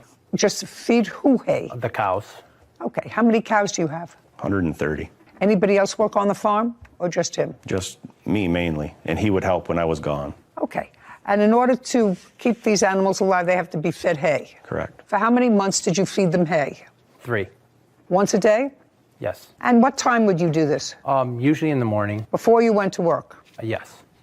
That had to be 5 o'clock in the morning. You went to work at 6 o'clock. You had a shift, according to you, from 6 to 6. Yes. Okay, so how long did this take you in the morning when you had a full-time job?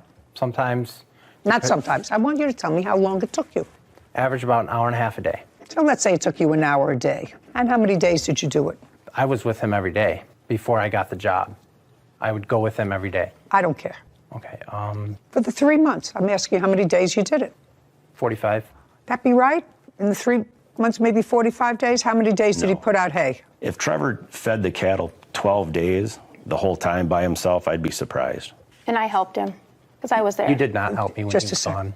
Yes. You helped him with the bales yes, of hay? I helped him because we also had another hired hand that would help me too, so I was rotating between both of them.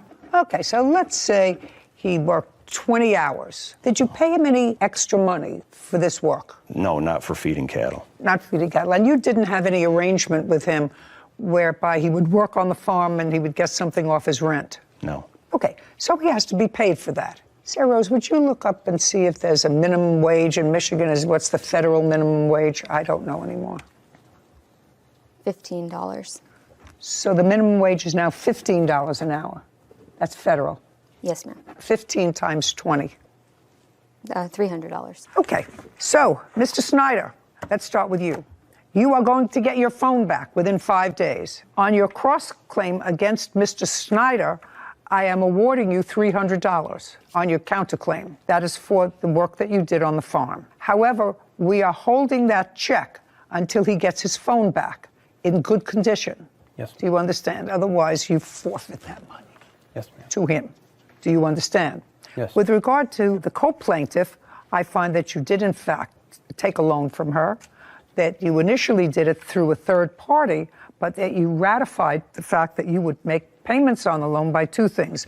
First, by acknowledging it in writing, and second, by making a payment. So I'm awarding you $600 on your claim. Those are the orders of the court. Thank you. This court is adjourned.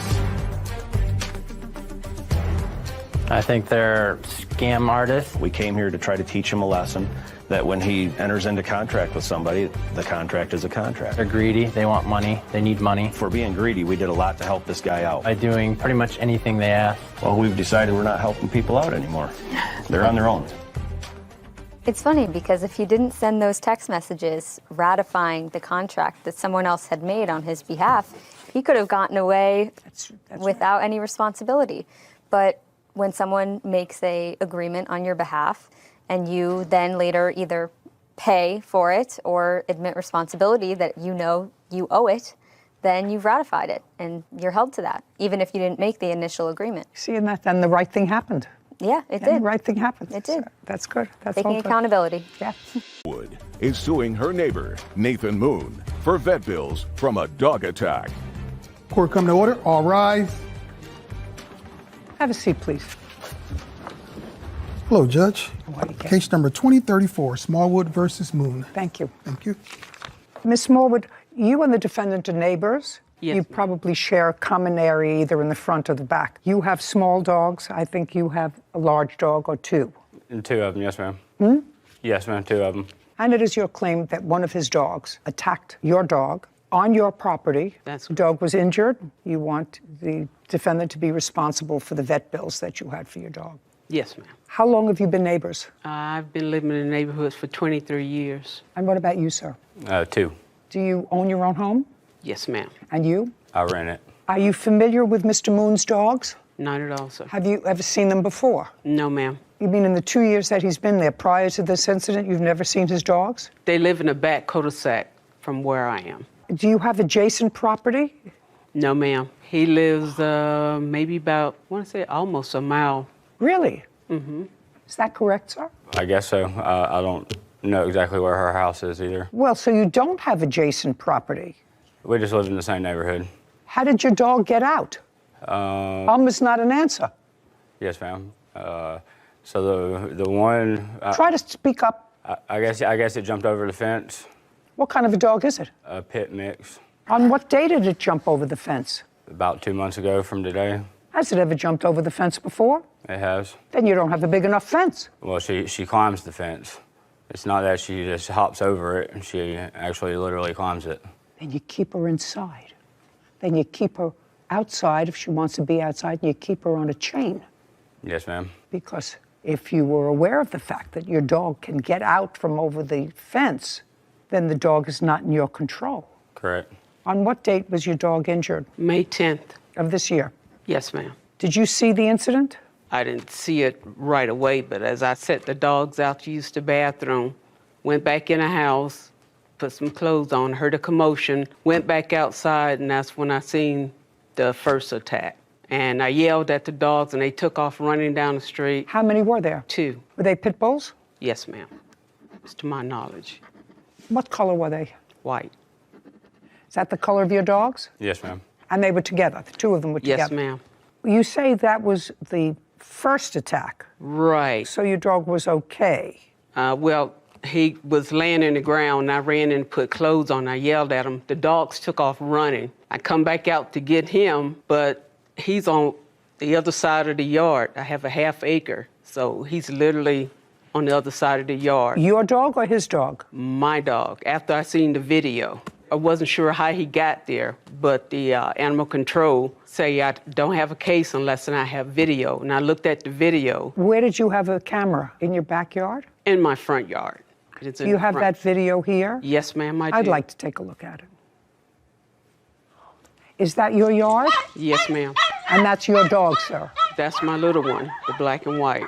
The little one is your dog, but the big one is his? Yes, ma'am. And see there.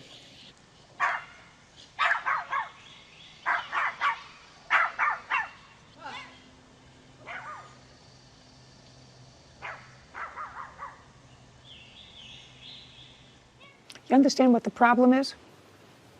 Yes, ma'am. Okay.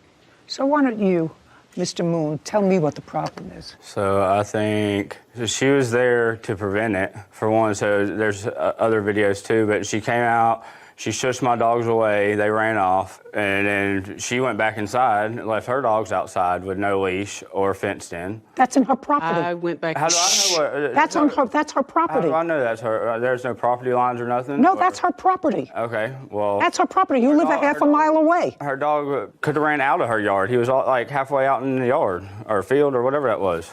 You know, I mean, her dog came out barking at my dogs.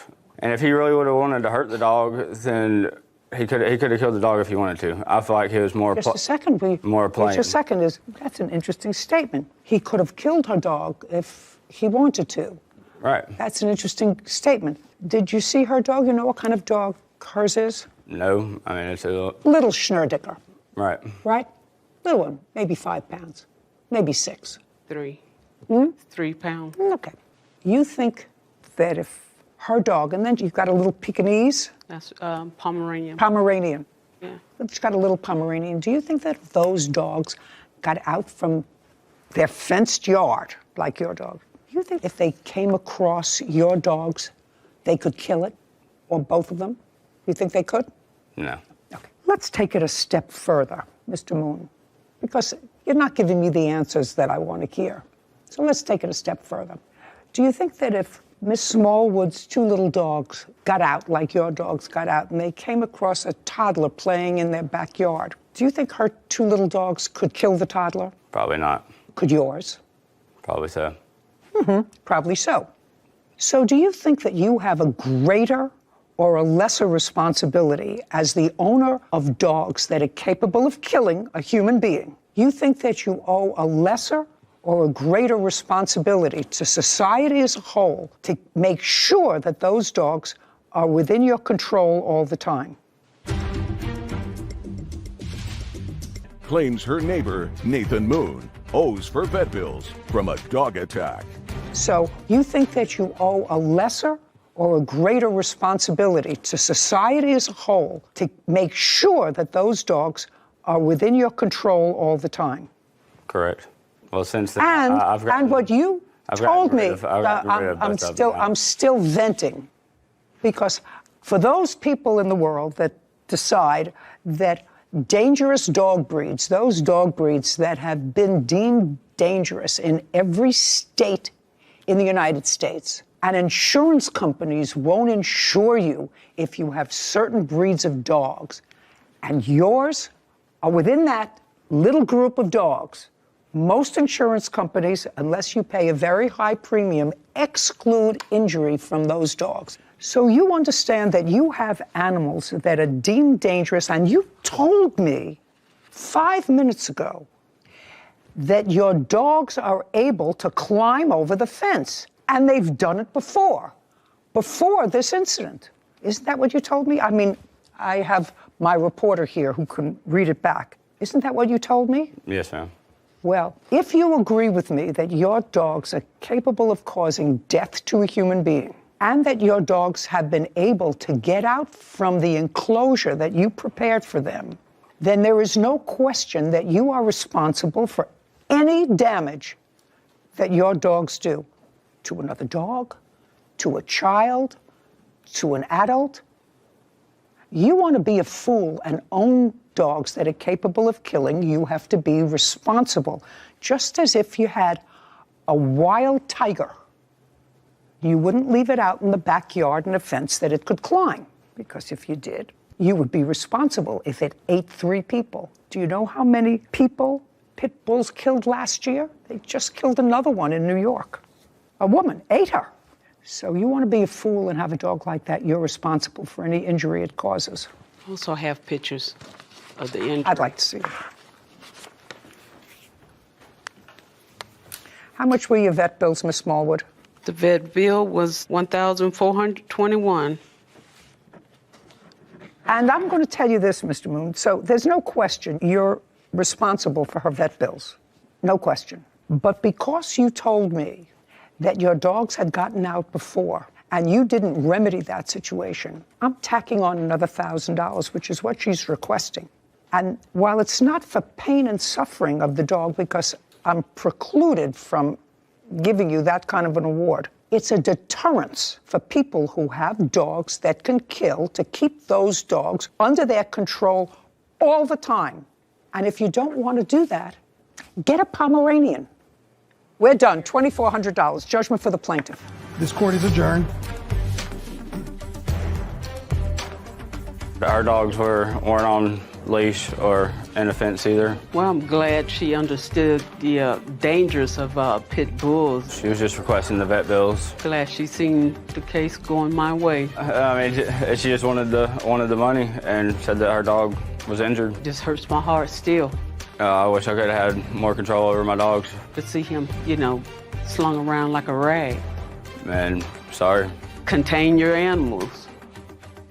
Yeah, one thing you picked up on but didn't quite name it was that when he knew his dog was capable of climbing over his own fence that he had enclosed the dogs in, he was on notice from that point forward that his dogs were capable of getting out of the yard. He knew that they had potential to be dangerous dogs, and he chose not to do anything about it. And you can't claim anything was an accident after the point where you were put on notice. So I agreed completely with your judgment. A, I'm glad you agree with me, and B, I'm glad that the money was well spent on your education. Case number 2038, Stewart versus Thomas. All parties, please step forward. Precious Stewart is suing hairstylist Karani Thomas for damages from a wig installation. Ms. Stewart, you're complaining that the defendant who tried to restyle or reinstall a wig that you had recently purchased did a terrible job. And in addition to doing a terrible job, she tried to fix it, and then she didn't return it to you. Exactly. So you want the cost of the wig. And the install. And what? And the install. And the $200 that yes, you ma'am. charge you for the installation of the wig. Is that what they call it, installation? Yes, ma'am. Usually refer to furniture as an installation. I never knew that they referred to a wig as installation. Okay, you purchased this wig when? I purchased a wig on February 12th. Of what year? 2022. Can I see the receipt? Yes, ma'am.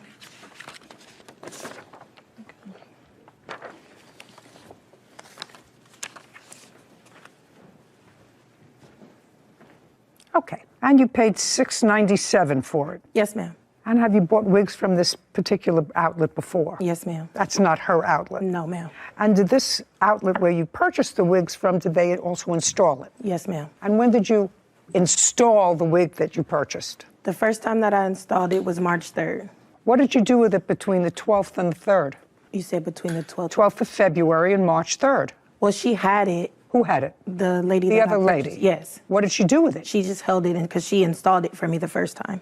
Not understanding me.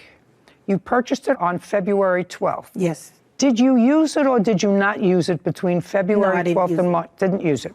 So the first time it was installed was March 3rd? Yes, ma'am. And you have other wigs? Yes, ma'am. That you use regularly?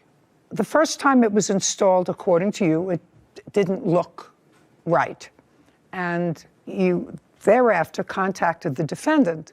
Had you ever used her services before? No, ma'am. How did you know about her? She did a fashion show with me and another girl before, and she was a model. That's how I was introduced to her before. We proceeded to follow each other over social media, so I was, watching her do hair and post her videos and stuff, so that's how So you contacted her on what date to do a reinstall? I believe it was... It was like March. March, no, it wasn't. In the month of March? Yes. The same month that you had it initially installed? It was the end of March. But for same month? Yes. And you went to her home? Is that where she operates? Yes, I gather that you were in her home. At the time, yes. She used to work inside a studio. What I read in your complaint was when you left, you noticed that the installation had left certain, according to you, bald spots in the netting. Yes, ma'am. And you contacted the defendant? Right away. Do you remember that call, Ms. Thomas? Precious Stewart claims hairstylist Karani Thomas did not properly install her wig and never returned it. Okay. Do you remember that call, Ms. Thomas? Yes, I do. Tell me what she said to you when she called. She said that specifically there were spots or gaps that she needed to be fixed. So I told her that she can come back the next day and we would fix whatever spots because she didn't send me a picture. So I just told her, go ahead, come back the next day. But she did, in fact, pay you the $200 for installing the wig. Her coming back the next day wasn't an extra charge. Did she come back the next day? No. Do you know why? She did not come back at the time that she was supposed to because she said that her carpets were getting clean and she forgot. I also have proof of that in messages. I'd like to see it.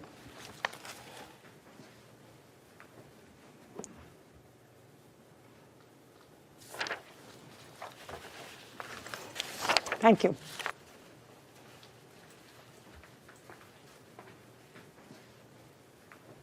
Okay, so it looks as if the day that you had set to go there, you kept stalling it because you had workmen in your house. Yeah, Is that right? I have a Yeah, that's a yes. I had a maintenance man. Yeah, that's yes. You had workmen in the house. She said, come. You had workmen in the house. And then you asked to come when her baby was sleeping. And she said, don't come when my baby is sleeping because the dogs will bark and wake up the baby. Yes, Your Honor. That's the only page that I have here. Yes, Your Honor. So when did she come back? Afterward, that same night, I have another paper. She didn't come back, and then she sent me this text message letting me know that she got in contact with another hairstylist that's apparently a friend of hers, saying that... No, I can read. Oh, okay.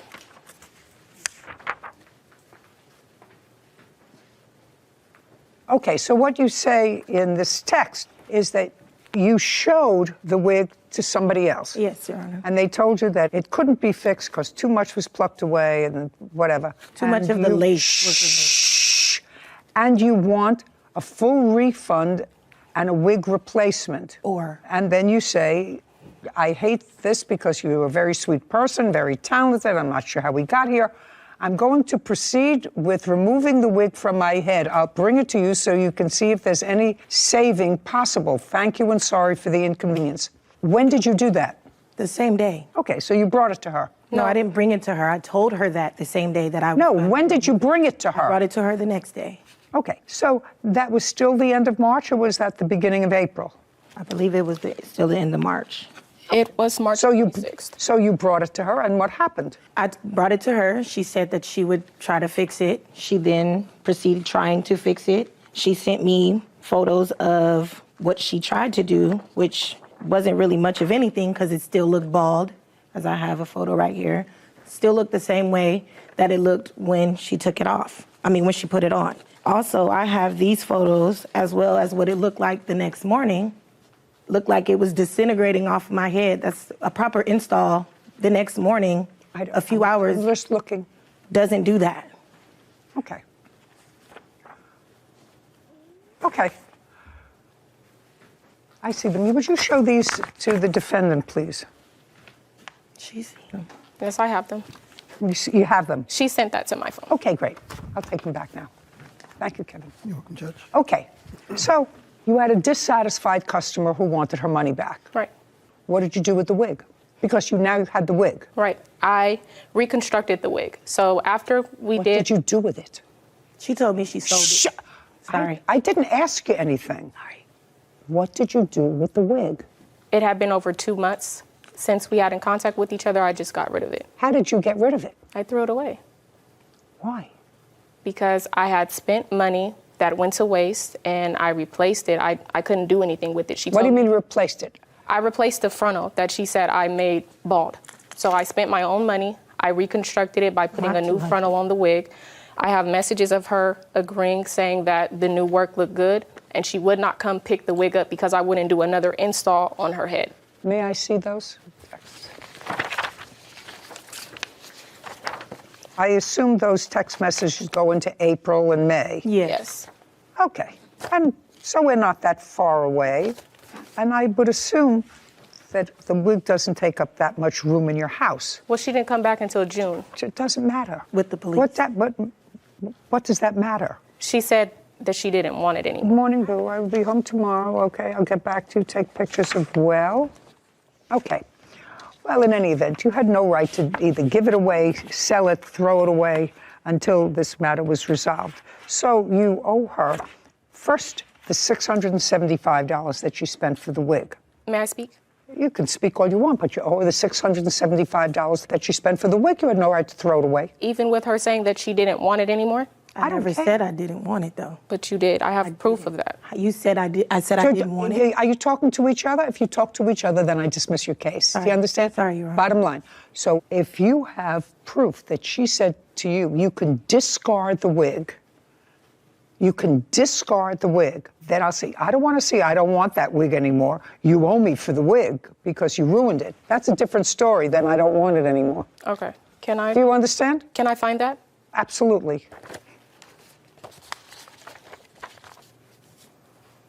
I don't know if what I'm trying to find is in the papers that you have or here. So I'm sorry if I'm taking long. I'm reading. I don't see anything in the papers that I have here that says you can get rid of it. Okay, I do. I have it. Well, it doesn't say get rid of it, but it does say you can keep the wig and give me my $700 then. Oh, yeah. I can understand that. So did you give her money? You kept it? No. You kept it? I did not. Did you give her money? No, I did not. Well, then you owe her $697 for the wig and the other $200 that she paid you, which I believe she did for the install. Judgment for the plaintiff, $897. We're finished. Thank you very much. Thank you, Court is Your Honor. adjourned. I think she made the right decision. I feel like the judge made the wrong decision. I was trying to let things die down, maybe a civil person. We both came to an agreement that I would reconstruct the unit. It would have been like, hey, it doesn't belong to me, let me just give it back. The problem was that she wouldn't come back and pick it up because I wouldn't install her hair again. Just give me my wig back. And she told me no. I felt I didn't owe her any money. I don't got the wig, but I'm getting my money back. Simple, Yeah. easy. You can't throw away somebody's property. Yep.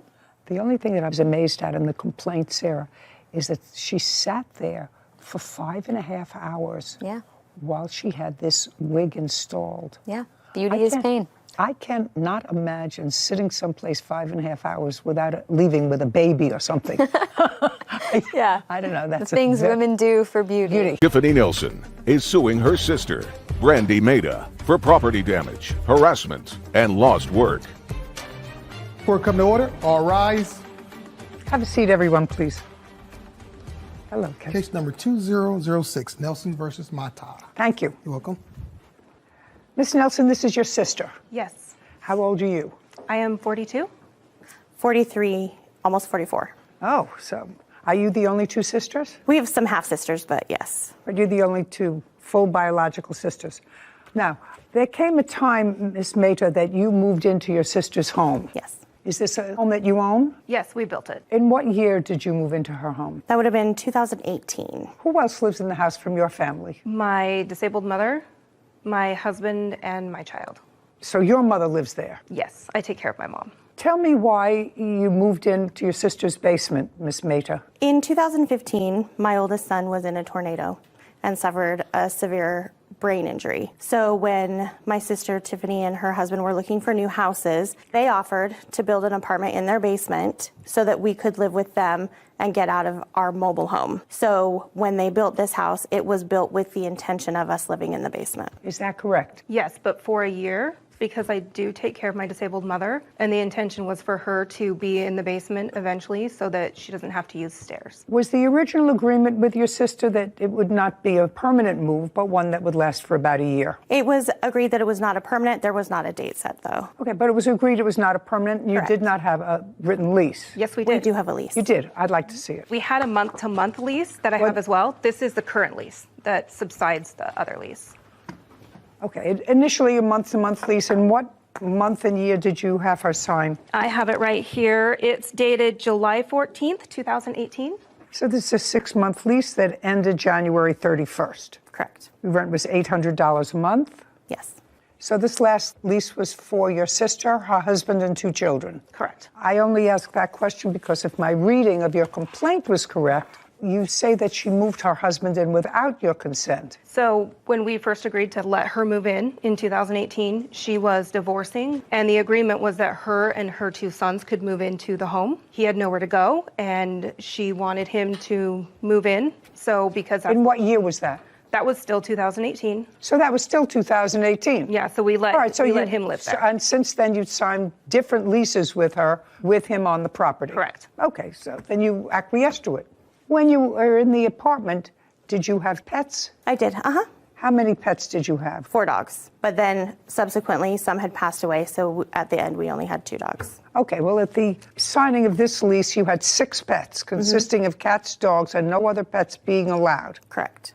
And you agreed, regardless of ownership of the pets, agreed to restore the property to its original condition at your expense when you leave. Okay, good, because that's also part of what this is about, actually, most of what this is about. Your Honor, they had 3 pets upon move out. They had just gotten a puppy, so they did have 3 pets and 2 cats upon move out. Doesn't matter. Anybody who has 6 pets, after 3 years, the carpet needs to be replaced. Yes, ma'am. Okay.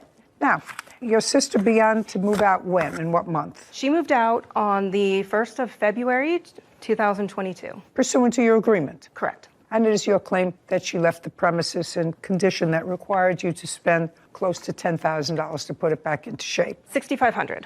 Okay. For the basement damages. I'd like to see photographs of what it looked like because we know it was brand new when you moved in because the house was just Those built. are all... So we know that it's new. I also have photographs that I took the day we moved out. Okay. I'm going to give you these and then I'm going to look at yours. Okay.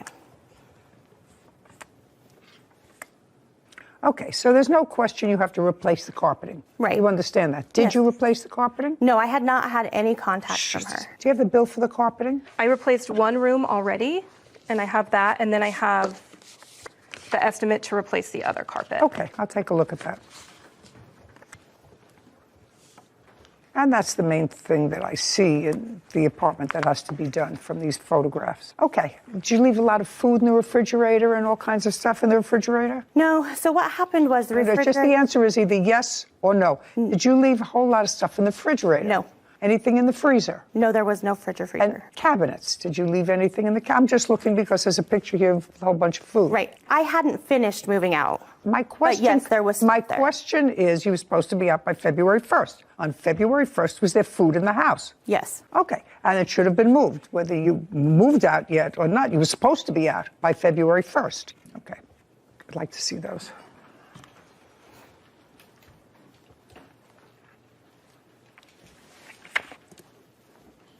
So you replaced the carpet in what room? One of the bedrooms, so my mom could move down there so she could not use stairs. Okay.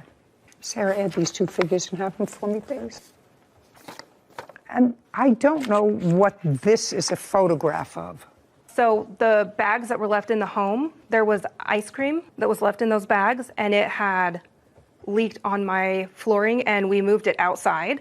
And that is the rotted food from the bags. Okay, do you know how that happened? I don't. I haven't seen that. Okay. May I see photographs, please, that you took on the day you moved out? Yes. I have that total, Judge. $4,129. 4,121? 29. 29. And 21 cents. Thank you.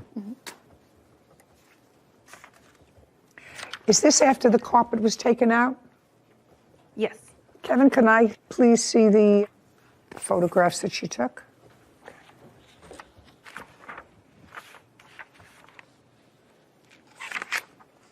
Actually, they're pretty much the same. Not terrible. A lot of it is ordinary wear and tear, except for the carpet. So that's $4,129. The only other thing that I'm questioning is that I saw these rocks. And I want somebody to explain these rocks to me. So because of the water level, if you go out the downstairs patio, there's rocks there to prevent the yard from sliding. Getting wet. So some of the rocks were moved. They're supposed to all go in a line, and they go down and over. So we have to pay a landscaper to come out and basically redo that. Well, how did that happen? Do you know? They're pretty heavy rocks, so. I don't know. Do you know? Did you move the rocks? No, you would need like a skid loader to move those rocks. There's no physical way to move those. Where do you live? With one person. I live in far west Utah, farm country. Looks like there's water comes down through here. Yes, we live across the street from a pond as well. Well, you don't know how that happens. Now, you have, in addition to your claim, which is for damage, you feel it's necessary to go into these allegations of harassment by your sister? I honestly just want to be done with her and not get threatening text messages and stuff on social media. No chance of a reconciliation. You Not lived on my together end. for a while. I've blocked her from For a long time. Yeah. Miss Mehta, your sister was there at a time when you needed her. Yes. You think that there's any potential for the two of you to sort of restore some kind of working relationship? They're the only two? No. This No. is the funeral of our All relationship. right, not my job. That's a job for another professional. Okay, you have a counterclaim. Yes. And your counterclaim, just as she's not going into harassment, I'm not going into anything that involves the harassment. It is your claim that you left certain furniture behind. Well, why wasn't your furniture out on the 1st? Your lease expired at the end of the month in January. It did. And I did let them know that I was not done. Well, that's not a reason. That's not a reason to break your contract. Only two people can break a contract, Ms. Mehta. The two people are the same two people that signed it. You signed a contract that said you would be out on a certain date. You weren't out on a certain date. The fact that you notified her that you're changing the terms of the contract unless she agreed to it, then you should have had your stuff out by the 31st. Why didn't you? Because she had made it very difficult during my moving process. There was a lot of, like I said, harassment and stuff that happened during that moving process. She called the police on the people that were helping me. She made it very difficult to get it done. There was no way that I could get it done on that day. Let's get back to call the police. And later to Nelson, claims her sister, Brandy Mehta, owes for property damage after living in her basement. Brandy is countersuing for the return of her belongings. Who did you have moving you? I had my best friend, Brittany, was helping me. Does Brittany and your sister have any negative history? They do. Okay. Well, if they have any negative history, why would you have her come into the house? Because she doesn't have any access to Tiffany at that point. There was no reason for them to talk. They wouldn't be even associating. You know, if I knew that there were issues between my landlord and a particular person, especially if my landlord was my sister who let me move into her house, just from a question of using my brain, I wouldn't bring somebody that had been on the outs with them. If they didn't like them, that's one thing. You know, I'm really not crazy about your friend Brittany. That's one thing. But if you knew that there was an active, aggressive feeling against one or the other, should have had somebody else move. So why didn't you get your stuff out? Well, so I didn't think that it was as serious as that. They are related. If they're related and don't like each other, or the plaintiff doesn't like her, then that's even worse. Go ahead. Yeah, so she was my only help. I didn't have anybody to help me at that time. So. Then start doing it sooner. Go ahead. Yeah, that was the only reason. Miss Mehta, where was your husband? He was working. We were working during this whole time. Well, that's okay. I moved and worked. I used to move every time I needed a paint job. I would pack up and move, and I constantly worked. I've worked for 58 years. So that's not a reason. You pack in the evening. You go down after work, you get newspaper from the grocery store, and you get old cartons, and you wrap up the dishes and the cartons, and you manage to get out when you're supposed to get out. And she's not the only one who can help you. Maybe your husband has friends. If he doesn't have friends, I don't know why not. In any event, that was not a smart thing for you to bring your witness. Furniture. What furniture did you leave? I left patio set on the patio. It was all outside furniture. Patio set. You're on. Just a second. A lawnmower. Okay. Outside bench that had storage and stuff. Yeah. Fire pit and lawn chairs. Okay. And when did you buy the lawn chairs? It would have been 2018. Okay. And how much did you pay for each one? They were $245 for the chaise lounges and $159 for the pool dining chairs. Okay. Are those chairs at your home? Yes. May I see them? Yes. There's 4 lawn chairs. There was never the long Okay. chair. Let me see what's in the home. I also had a cooler. Just a second. Don't bother me about a cooler. Are the lawn chairs still there? Yes. Great. You can go get them. Okay. With a marshal, not with her. What about the fire pit? Still there. You can pick up the fire pit. What about the lawnmower? Still there. Patio set? Still there. They have painted that purple. Painted back. Where are you living now? I have a house. Who are you living there with? With my husband and my sister-in-law. She's living with you? Mm-hmm. She's paying, it's not an answer, yes. Yes. She's paying you rent? No. Why not? My husband's mother, their mother passed away, and she needed to be closer to family, so she's just living with us as family. Okay. You're going to get all the property back that you say you left there. And you can do that within 5 days on notice to the plaintiff with a marshal. Just give him a copy of the order that we'll give you inside. Okay. With regard to the renovation of the house, she has to put the house in reasonable condition. Most of these other pictures demonstrate some wear and tear that you would have to do. Painting and plastering after 3.5 years, but the carpeting had to be replaced, $4,129. Judgment for the plaintiff. Thank you very much. We're finished. This court is adjourned. I'm happy with her decision. I just wanted to fix my basement and move on with my life. I mean, it is what it is. There's nothing to do. You know, I think we were both at fault. Go back home, fix my house, and honestly have nothing to do with her again. If she had come and talked to me like a normal person, we could have figured this out without this. No, I'm completely done. I would like to not be inappropriate, but she's just not a good person. I think that the two sisters had the best of intentions. Didn't you get that feeling? I did. From moving in and knowing you have a designated place at a time of need, that she was going to design the basement for you to live in, although not permanently, I thought it was going to go in a good direction. And I'm sure that the plaintiff's mother, who lives with her, is sad that she doesn't get to see her other daughter probably as frequently as she would like, because they live together in the same home, evidently, for a very long time. Yeah. Very bad. There's always collateral damage when people don't get along. True. Case number 2039, Mormon versus Strauss. All party, please step forward. Derek Mormon is suing his former friend, Sherry Strauss, for car repairs and harassment. Mr. Mormon, the defendant was a friend of yours. Yes, ma'am. A casual friend, a romantic friend? Maybe both, a casual romantic friend. How long do you know her? 14 years at least, probably closer to 15, yeah. Were you ever together as a couple? No, ma'am.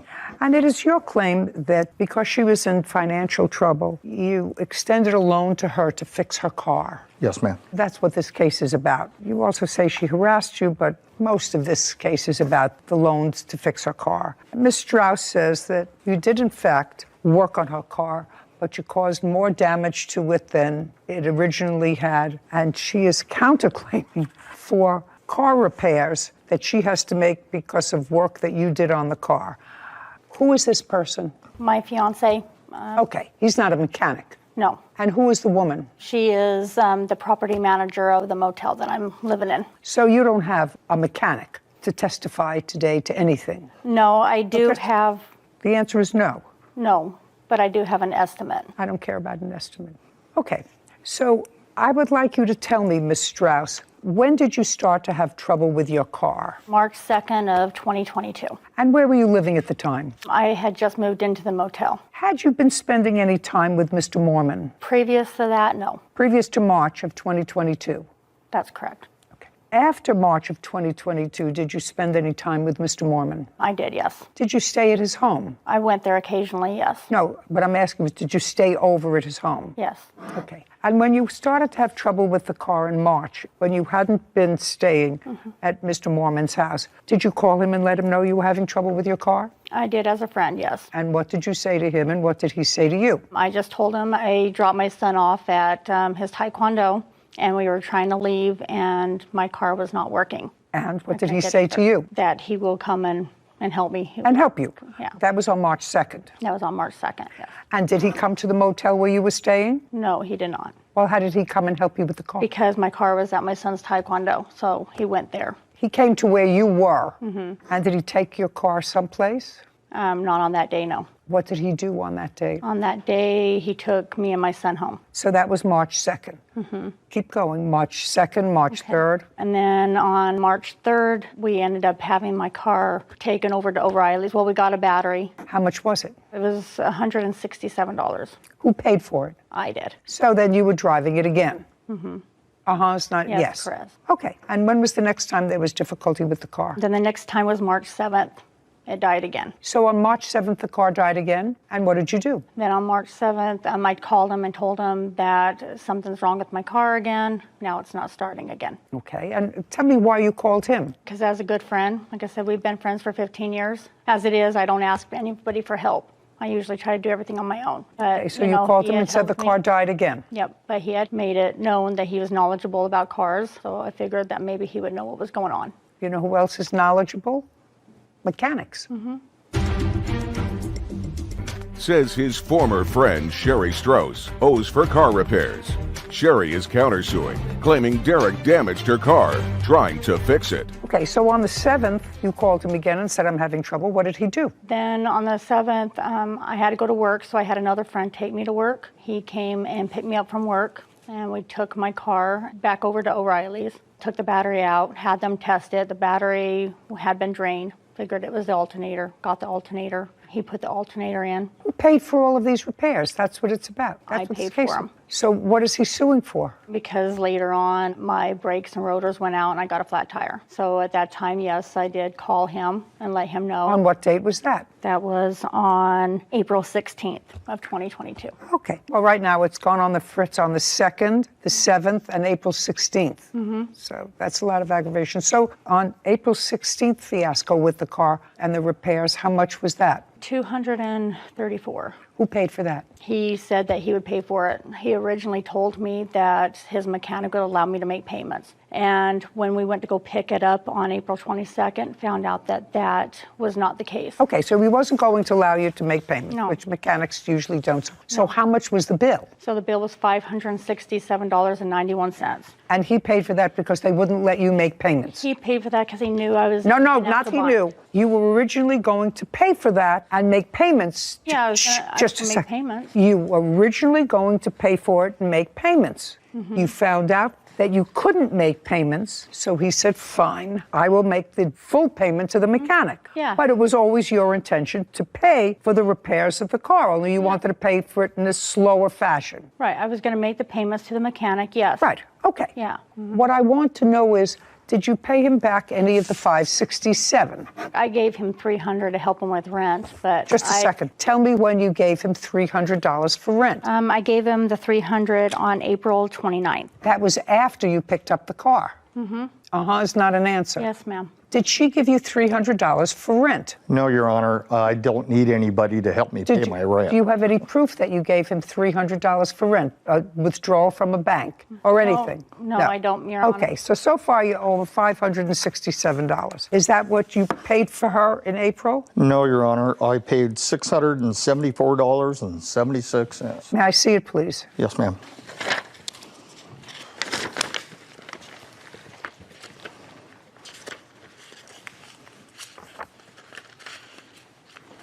Yeah, April 18th. $674. Would you show this to Ms. Strauss? Okay. Mr. Mormon? Yes, Your Honor. There subsequently came a time, which I think probably was a more social issue than anything else, when the defendant advised... I have a different one that shows May I the receipt right there. May I see it? The $567.91.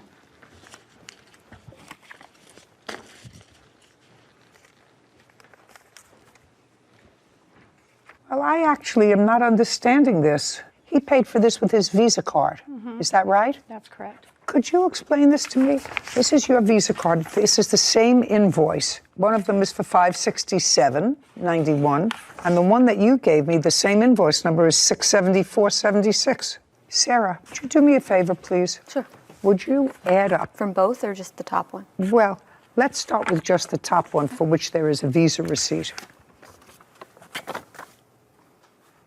So I gather that all this became problematic when you started to see a serious boyfriend. Is that right? That's correct. Now, after March, you said you stayed occasionally at Mr. Mormon's. When you stayed at Mr. Mormon's, was that more of a social? I mean, was it a more intimate relationship than just social friends? This was after March, after you were in the motel. We're kind of like friends with, benefits in a way, so Okay. yeah. All right, and then you found someone new, and according to him, you advised him that you had somebody new, and now he wants the money for the car, which you were going to pay anyway. You were going to Originally, pay I it. figured it was a friend helping a friend. I didn't No, think of it it as a wasn't. loan. No. It wasn't. Even you say, Ms. Strauss, it was your intention to pay this bill for your car as you would pay the other bills for your car. However, when you got there, you found you couldn't make time payments. So he said, well, you need a car. I'll lay it out up front. But it was always your intention to pay for your own car.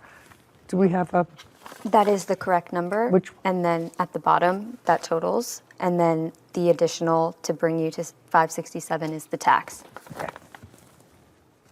Now, so the next part of your case is about harassment. By whom and for what? Your Honor, after Mr. Martinez got into the picture. That's this gentleman. Yes, ma'am. He was a man of his word, and he was going to pay me not to talk to Sherry any longer, which I didn't. Okay, so you had a discussion with him that all of her bills he was going to take care of? Many discussions, yes, Your Honor. Okay. And? I never got a dime. Okay, well, what is the harassment? Text messages, my witness here, Miss Montoya. No, just a second. Okay. Text messages what? Just saying, hey, leave her alone, which is fine. Okay, that's all right. That's not harassment. Yeah, I don't have a problem with that. Okay, fine. But it was, hey, I'm going to pay you. I'm a man of my word. Okay, well, that you're not Where's my suing him, money? so who cares about that? Yeah. She owes you $567. That's what you put on your visa. Now, let's get to your money owed for car repairs and harassment.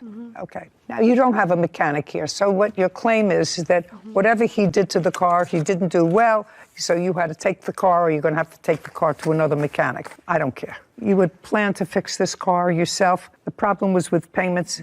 If you had to make additional repairs to the car, that's not his problem. Okay, now you want to tell me what the additional harassment is? Well, that's why I have my two witnesses here. He spent a lot of time calling me names. He's called my fiance names. He showed up at my motel threatening and stuff like that. So What did he want? he wanted his money, but at one point in time- Now he's got it. I don't need to speak to you. No, but Now he's got his money. When I had talked to him before, when he thought that David and I was not together anymore, he said, oh, it's not about the money. He goes, I just want you. He's got several messages from me, how he loves me, he wants to be with me, and all this and that. Yeah, but you don't love him and you don't want to be with him, so now you have to pay him for your car repairs, $567. Yeah. Judgment for the plaintiff. Well- We're finished. Thank you very much. Thank you, Your Honor. This court is adjourned. Hey, justice was served, and that's all that matters. It was about because he didn't have me. I went with somebody else, and I wasn't with him. She was a friend, and I tried to help her out. We've been friends for a long time, so I told him we would be, that I wanted to be his friend. I ain't going to help, I can tell you that. I wanted to continue the friendship, and he didn't want that. No, never again on her, no. Time to find another mechanic. So I really didn't have so much trouble with that case because the defendant had really planned on paying for her car repairs. Do I think that the guy said to her, you can make payments, and when she got there, he said, no, who knows? It's not worth it. Yeah.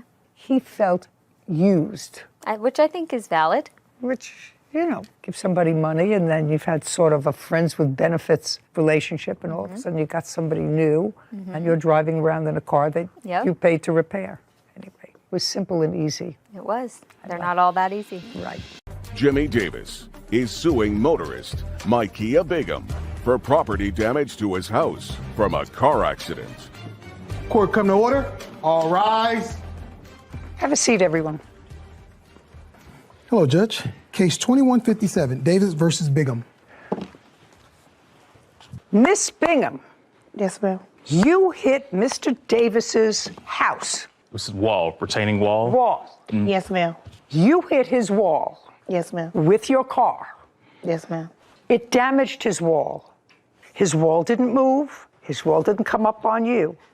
And you were at home at the time? No, ma'am, I was actually away. Okay, so you didn't see what happened? Did not visually witness the incident. Okay. Just the damage after. Who did?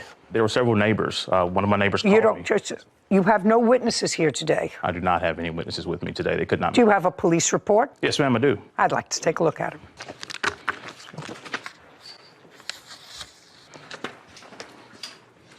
Thank you. Accident happened on September 22nd. Whose car were you driving? It was my car. My dad bought it for me. When? Last year. Sometime. What kind of car is it? 2012 Nissan Altima. You have insurance on the car?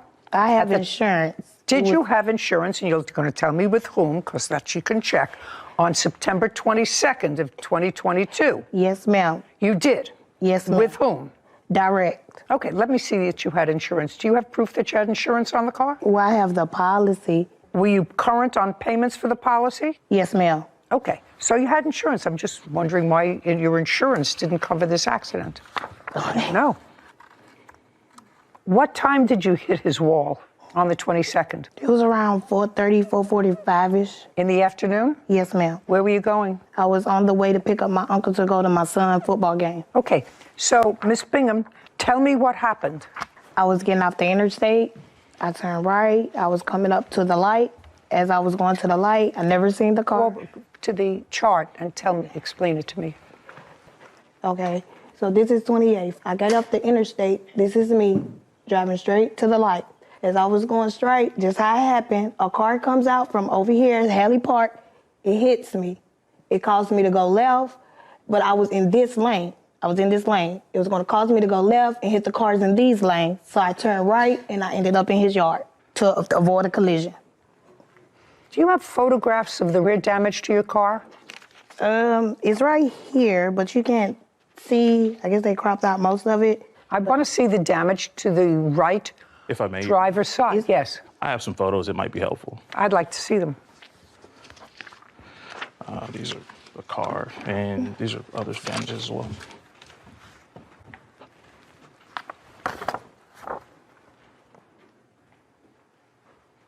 So it appears that someone hit her car on the driver's rear panel. Yes, ma'am. And took off. Yes, ma'am. Do you own this home, sir? Yes, ma'am, I do. And there's no question that you swerved in and damaged his property? Yes, ma'am. Okay. Did you try to contact her insurance company? I did. You went home, you were called, came from wherever you were from work, you came home, you took a look at it. Car was still there when you got home? No, ma'am. The car was removed. My neighbor was able to put me on the phone with Makia and the police officer, so I was able to get that information. Immediately, when returning home, I reached out to submit the photos that I had taken myself and submit the police report after obtaining it. It took, quite a considerable amount of time to get back with me, but when I reached out again to understand the status, they, said that she's not liable and they were not going to stand behind it. Can I see what they sent to you? Did they send something to you? They did send a letter. I'd like to see it. I do not have that letter with me, but I actually called to speak with them. You said they sent you a letter. Yes, ma'am. And where is it? I don't have the letter. It was a denial letter. That said it was not her fault. It did not say it was her fault, but they said they could not submit the claim due to, I guess, whatever insurance she had, whatever coverage she had, the amount of coverage. Oh, no, that's a different story. You see, that's why I need the letter. Okay. Either they said that they're denying the claim because it wasn't her fault, or they denied the claim because she had no insurance to cover it. The letter also indicated, of course, reaching out to the company to speak and discuss it further. So when I did reach out to the point of contact on the letter to understand why they weren't covering it, the amount of coverage that she had did not cover, I guess, property damage. And that was an argument between me and the company. And well, how much did it cover? They did not specify.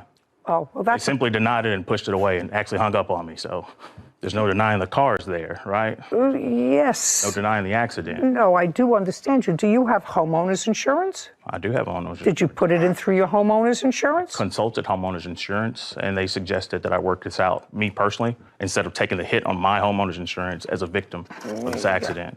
So I didn't see that necessary. Well, Mr. Davis, I sort of disagree with you, sir. And usually that's not the position I take.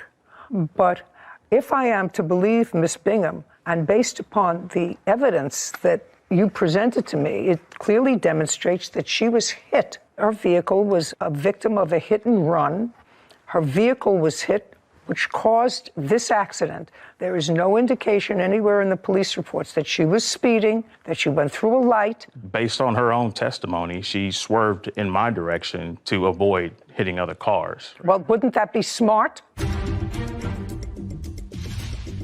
Jimmy Davis claims motorist Micaiah Bigham owes for damage to his house after Micaiah crashed into his yard. That sounds smart. It was She didn't want to hit oncoming traffic coming from the other direction. It was not So oncoming traffic. She was in the same lane with the traffic. if I am to believe her, and your evidence showing that her car was hit in the rear on the driver's side, so I have no reason to doubt her. There was no issue of drugs or alcohol involved. You weren't issued a citation, I assume? No, ma'am. No.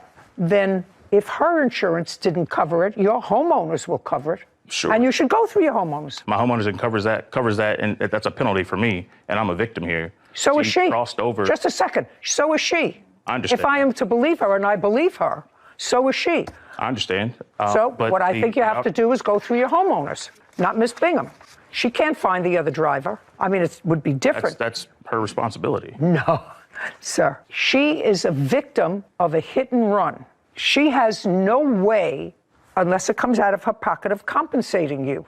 It came She out of has my no, pocket, direct. no, she has no way, unless it's out of her pocket, of compensating you. She has insurance. You have no evidence to give me today as to why her insurance made a decision that they weren't responsible. You don't have that with you today, and it could very well be, as her insurance company determined, that this accident, while tragic, was not her fault. She was, in fact, a victim of a hit and run. You were a byproduct of that. So I'm telling you, go to your homeowners. Well, let me understand correctly here. What I'm telling you is use your homeowners. That's what I would do. That's you. I mean, that's a lot of other people would have a different decision. A lot of other people would bring it to small claims court and try to dispute that, and that's what. Well, that's what you're doing, and I'm telling you that you should use your homeowners insurance because that's what it's for. Typically, with car insurance, there's property coverage. You don't have, sir, I'm not accepting your hearsay. You have to prove your case to me. You see, that's your burden. You have to prove your case. I have now made a decision that the accident was not caused by her. She was not caused by her deciding to she swerve into my property. Are you trying to talk over me? Just adding a little extra context to it. It was not caused by substance abuse. It was not caused by speeding. There was no violation given to her. And according to you, she had insurance. So it's up to you to show me why her insurance no, not her policy, why you were told her insurance didn't cover it. You don't have that here. In the event that you give me a letter and the letter said she has liability for a certain amount, but it's not the $5,000 that you're alleging that it will cost to redo this. She only had $2,500. Well, then I would say to you, her insurance should kick in the $2,500, and I'm going to give you the other $2,500. You shouldn't be out of pocket. I would do that if she determines to underinsure her liability so that she pays less in insurance. Then that's on her. The insurance company wouldn't disclose all of that to me. They sent you a letter, and you don't have it. A denial letter, and to no, reach out to them that's what you're telling me. That's hearsay, sir.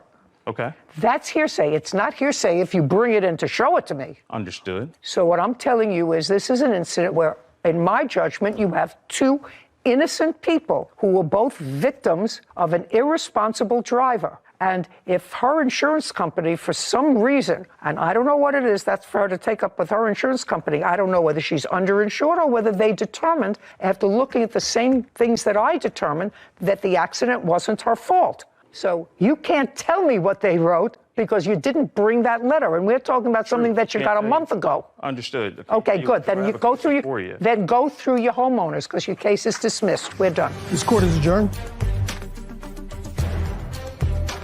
The defendant says she chose to drive into my house instead of hitting another car.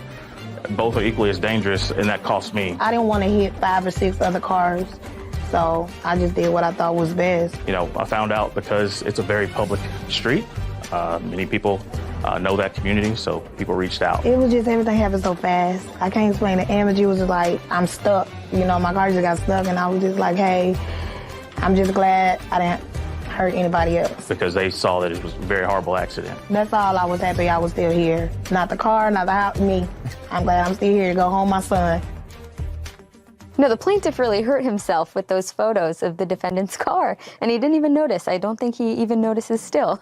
But she had no proof in front of her, no papers, no photos of what her car looked like, so she would have no way of showing that the accident was not her fault.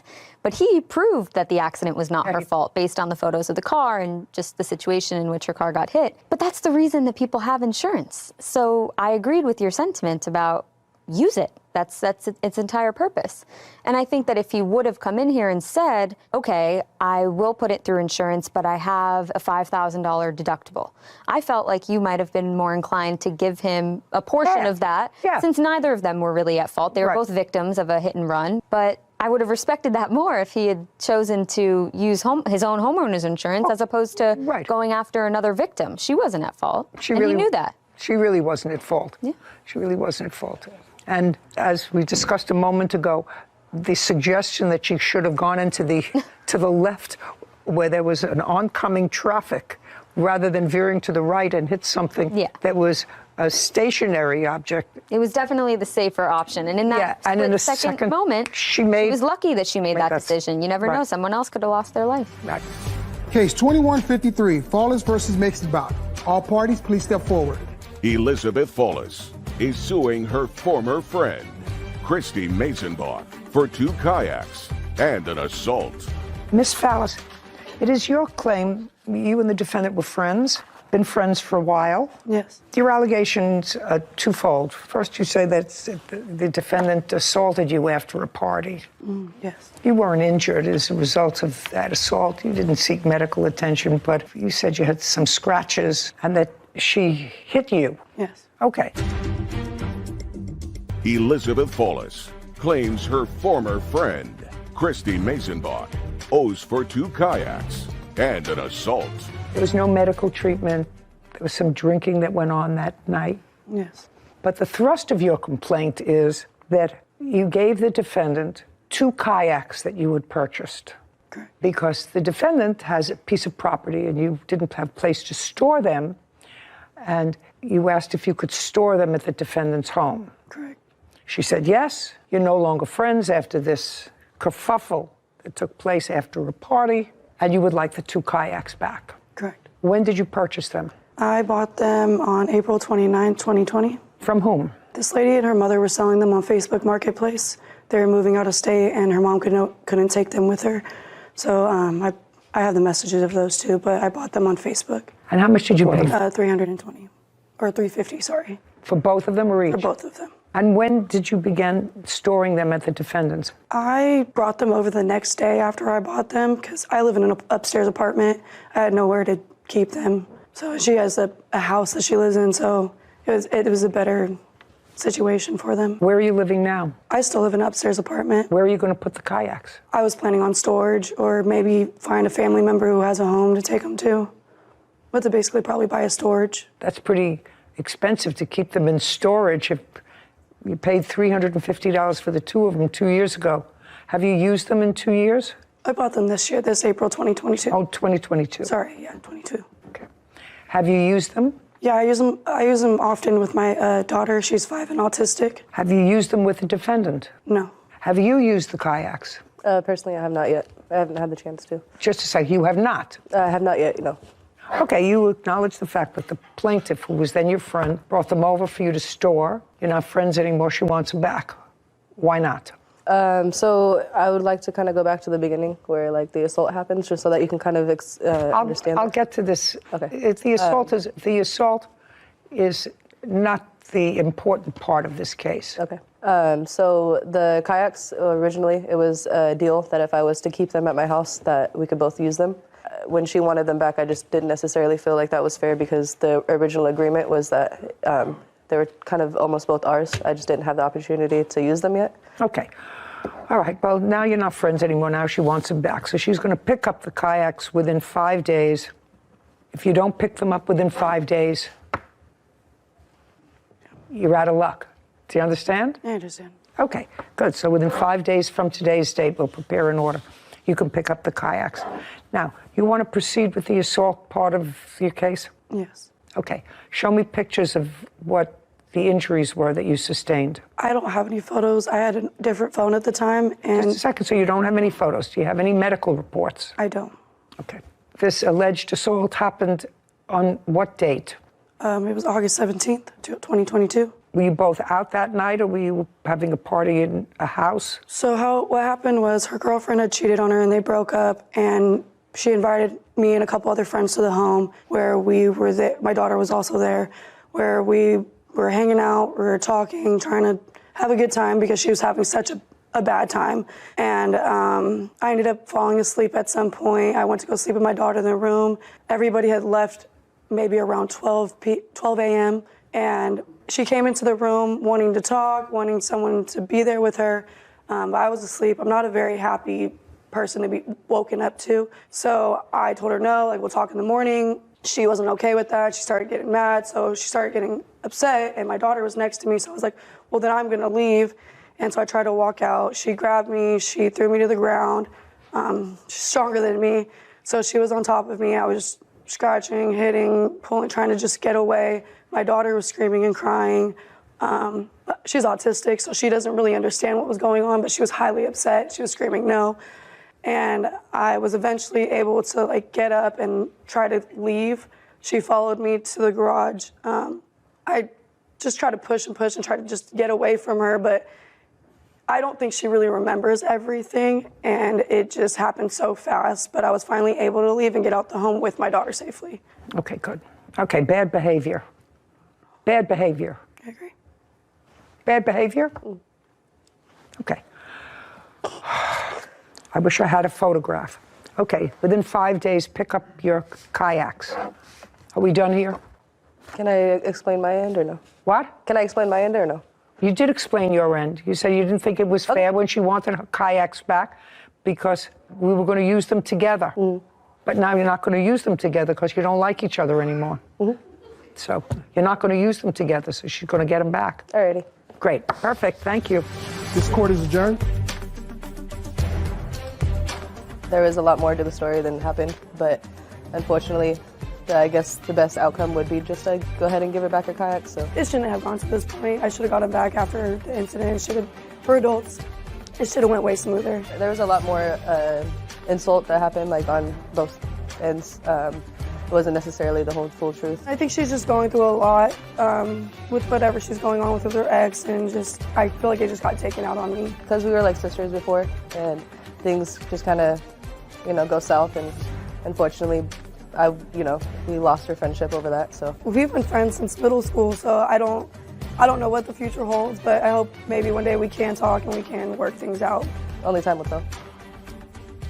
I think probably the only thing that bothered me in that case was what the 5-year-old was doing out at midnight at a party where people, at a gathering where people were getting a breakup party. A breakup party. Easy case. Yeah. Easy. She paid for him. She gets them back. Yeah. Maud Gedlin is suing her great-granddaughter, Angelina Marshall, and her daughter, Angela Norrie, for writing fraudulent checks. Court come to order. All rise. Have a seat, please. Hello, Judge. Case 2169, Gatlin versus Marshall Neary. Thank you. You're welcome. Miss Gatlin. Right here. Who's Marshall? This is your grandmother. Great-grandmother. Great-grandmother. Yes, Your Honor. Would you have a seat for a moment? Yes. Thank you. And this is my great-aunt. Your first name is Angelina? Yes, Your Honor. And you said that this was your great-aunt? No, she's my great-grandmother, and then the other lady is my great-aunt. No. Who is the plaintiff? My great-grandmother. Oh, that's what it says in the complaint. I didn't understand it when you said that was my great-aunt. Sorry. Okay. How old are you today? I'm 18. When did you turn 18? September 24th. Prior to your turning 18, you had a job? Yes. Doing what? Being a food associate worker. How long were you working there? I was there for 5 months. And how much were you making an hour? $17. Who were you living with? My grandmother. And Miss Gatlin, is Miss Neary your daughter? Yes, she's my oldest daughter, yes. That's what I thought. Because you were working, you wanted to start a bank account. Yes. Yes, Your Honor. And you asked your great-grandmother whether she could help you do that because you needed a cosigner. No, she actually offered if. Okay, well, if I tell would me like to about open it. Well, I was helping her move some stuff into our apartment, and then. You were helping her with? I was helping her move some of her stuff into our apartment because at the current time she needed to live with us, and I was helping her out. Your great-grandmother was going to be living with you? Yes. And what month was that? June. June of? 2022. So you were helping her move some of the things into your house? Yes. And? And, well, we were at the bank because she wanted to withdraw some money for, well, I don't really know what she was doing, but I was just riding around with her. You a working lady, or were you? Yes, I do work, Your Honor. For whom? I work for Securitex. And that's where you deposit your paychecks? Yes, my paychecks are directly deposited. That is correct. Okay, so now you're traveling with your great-grandmother around, and she had to go in and make a deposit or a withdrawal. Yes. And? Well, I was sitting there waiting for her to finish. And, well, while we were waiting for a teller to open up for her before she went outside, she asked me if I would like to open a savings account. And, well, I really didn't need one, but I was like, yeah, sure, so I can at least have my checks go somewhere. But what were you doing with your checks before that? I would just take them to the bank. Is that what the bank that they were drawn on? Yes. Okay, so you were taking them to the bank that they were drawn on to cash. Okay, but this was a more convenient bank? Yes. She said it would help me with my credit, so I'm like, yeah, sure, since she wants to help out. Okay, so you had some paychecks that you were putting in there? Yes. Those are not the checks that are at issue. How long did you put your paychecks into the bank? That was now a joint savings account with you and your great-grandmother, starting in June. Excuse me, what? Was that the It wrong? actually started in May, Your Honor. May of 2022. Yes, and to go back a little bit, Angelina, yes, I was living with my oldest daughter. Angelina came to me one night and she said, Granny, she said, can you help me open a bank account? And I said, well, we'll see. So she happened to be with me that particular day when I went to take care of a transaction. And I said, hey, let's see if we can open your account that you asked me about. And the young lady asked her how old she was. She said 17. She said, well, unfortunately, you can't open an account. She said, but you would have to need a cosigner. Yeah, she said, Miss Gatlin, she said, since you've been banking with us for a while, Angelina can open up a junior account on your account. So I said, oh, okay. Great. So it was open in May? It was open May. Great. May the 11th. And you put your paychecks in there? Yes. And you withdrew from your paychecks what you needed to live? Yes. Is that what happened? Yes, Your Honor. But then there came some checks that you weren't quite sure of how they originated. They were not your paychecks. What checks were those? They were some checks that a family member gave to me. No, not a family member. Not a family member. Your father gave to you. Yes. When did your father give you these checks? I'm gonna say maybe July. I'm not too sure. When did you see your father? Well, he's in and out of our lives a lot. We never really talked to him when he was around, but maybe about. No, look at me and tell me how it is that your father gave you checks, which turned out to be bad, to put in your account, your bank account. Well, he was just trying to help out with. No, not just trying to help out. I want you to tell me where you received the checks, what he said to you when he gave you the checks, and I assume he did not give you the checks all at one time. No, he didn't. Gave them to you intermittently? Yes. So tell me when he gave you the first check. Was that in July? Yes. Where was he? We were at my house. With? My grandmother. With your grandmother. She likes him? Yes. And what happened when he was at your house in July? Well, he came over to check up on us, the family, and he's like, Angelina, do you need some money? I said, yeah, Dad, to help out with the bills. He's like, okay, here, cash this. And like, I didn't. No. Ask. Claims her 18-year-old great-granddaughter, Angelina Marshall, used her account to cash fraudulent checks. Okay, now, according to you, your father's been in and out of prison. Yes. How long had he been out of prison when he came to the house? I'm gonna be honest, I don't know, because he's honestly very in and out of jail a lot. So I don't really keep track of how many times he gets out and then. Well, I'm just asking, when they came to your house in July, had he been in jail in June? In April? April. May? April. He'd been in jail in April. In May? No, he was not in jail. Where was he working? He wasn't working anywhere. He wasn't working in May? No, he does his own thing. I don't know what that means. I don't know what that, good. Was he working in May? Was he working in June? No. When you say he was doing his own thing, this own thing that he was doing did not produce paychecks. I don't get into my father's business, so I wouldn't know. So you took these checks. Do you have a copy of the check? Anybody have a copy of the first check from? I only have one. All four of them is there.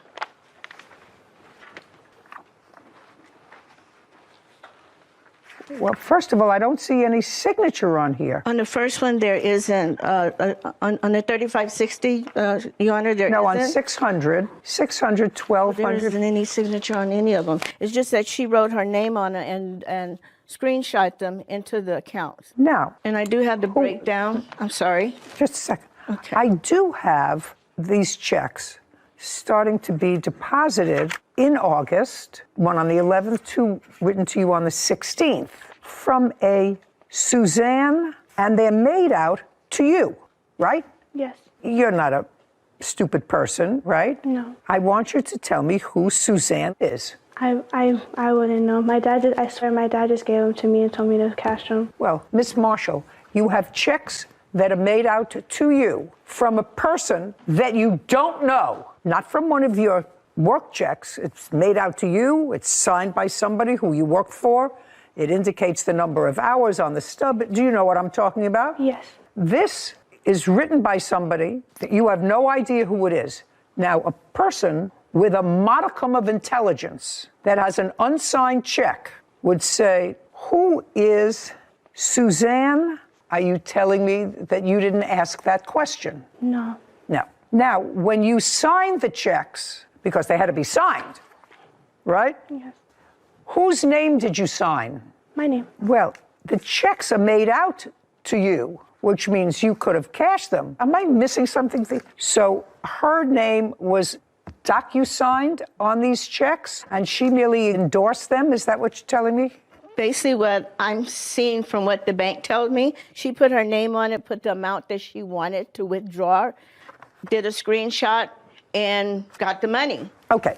Now, there did come a time when you found out that these checks were bad checks, right? Yes. And that they were going to hold your great-grandmother responsible for those checks because you already took out the cash and you spent it. All of it, not your pay. You may have taken out your pay too. I'm going to ask you a very serious question.